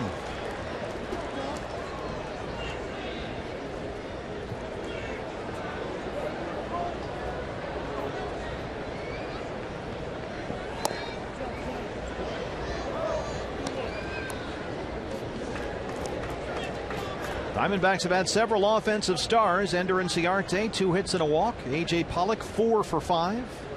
Chris Owings, 3 for 4. Triple shy of the cycle. Yasmani Tomas, couple of hits. Jared Saltalamacchia, a big pinch hit double. Salty now 6 for 12 this year as a pinch hitter. It's been the middle of the order that has floundered. Goldie 0 for 5. Castillo 0 for 4 with a walk. And Tomas strikes out. So we'll go to the bottom of the ninth. Brad Ziegler, 19 straight save opportunities converted. Number 20 coming up.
On Fox Sports 1 for complete highlights and analysis of everything that has happened in Major League Baseball today, plus the latest from the NFL training camps and the world of sports. Fox Sports Live is tonight on Fox Sports 1 and streaming live on Fox Sports Go. We go to the bottom of the ninth, and that means Brad Ziegler. Lower third of the Reds order due up. Schumacher, Barnhart, and the pitcher's spot. 21 saves on the season for Brad Ziegler. He's the 9th Diamondbacks relief pitcher to reach the 20 save mark in one season.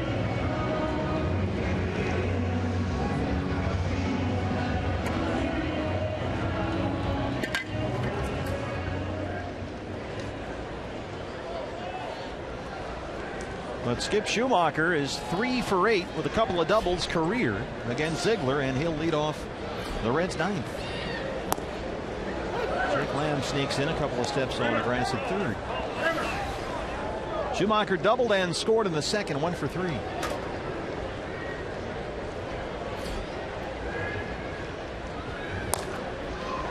Right to Lamb.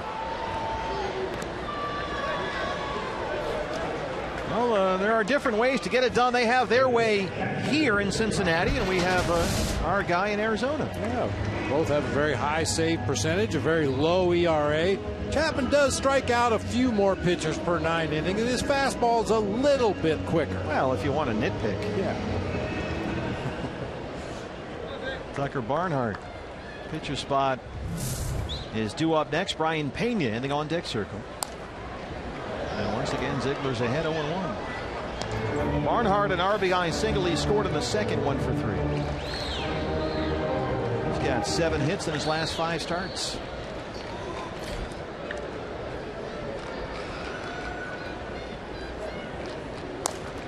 One more time to Lamb. Short hop at third. The juggling act by Jake, and he fires a strike over to Goldie. Quickly 2 down.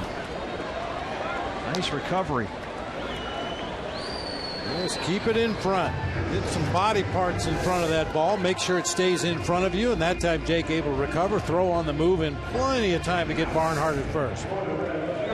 So the switch hitting catcher Brian Pena will pinch it with 2 down.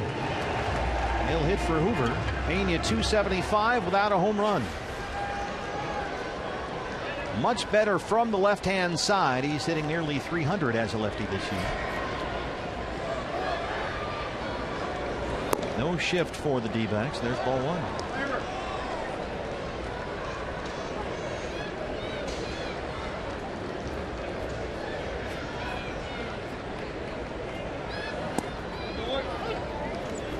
One and 1. 5'9", 240. Brian Pena.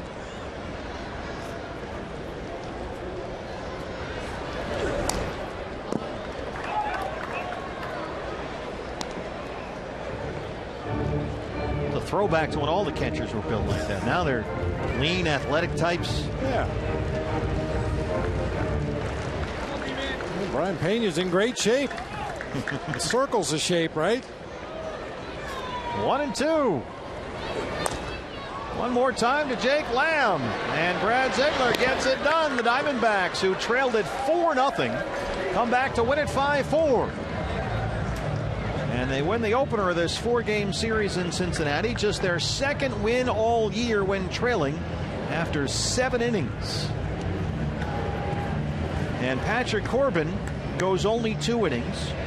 Paul Goldschmidt goes 0 for 5. That sounds like a D-backs loss to me, but not tonight. It sure does. But, you know, they hung in there. John Lamb was pretty tough for the Reds at the beginning of the ball game. Didn't give up much of anything. But the Diamondbacks, as they have done repeatedly lately, just hang in there, keep it close. A.J. Pollock 4 for 5, 3 RBIs. Chris Owings 3 for 4, 2 RBIs, including a home run. It was 4-0 Reds after 2. But at the end, it's 5-4 Diamondbacks. Reaction from the clubhouse. Diamondback Live postgame show is next, right here on Fox Sports Arizona. More from Cincinnati right after this.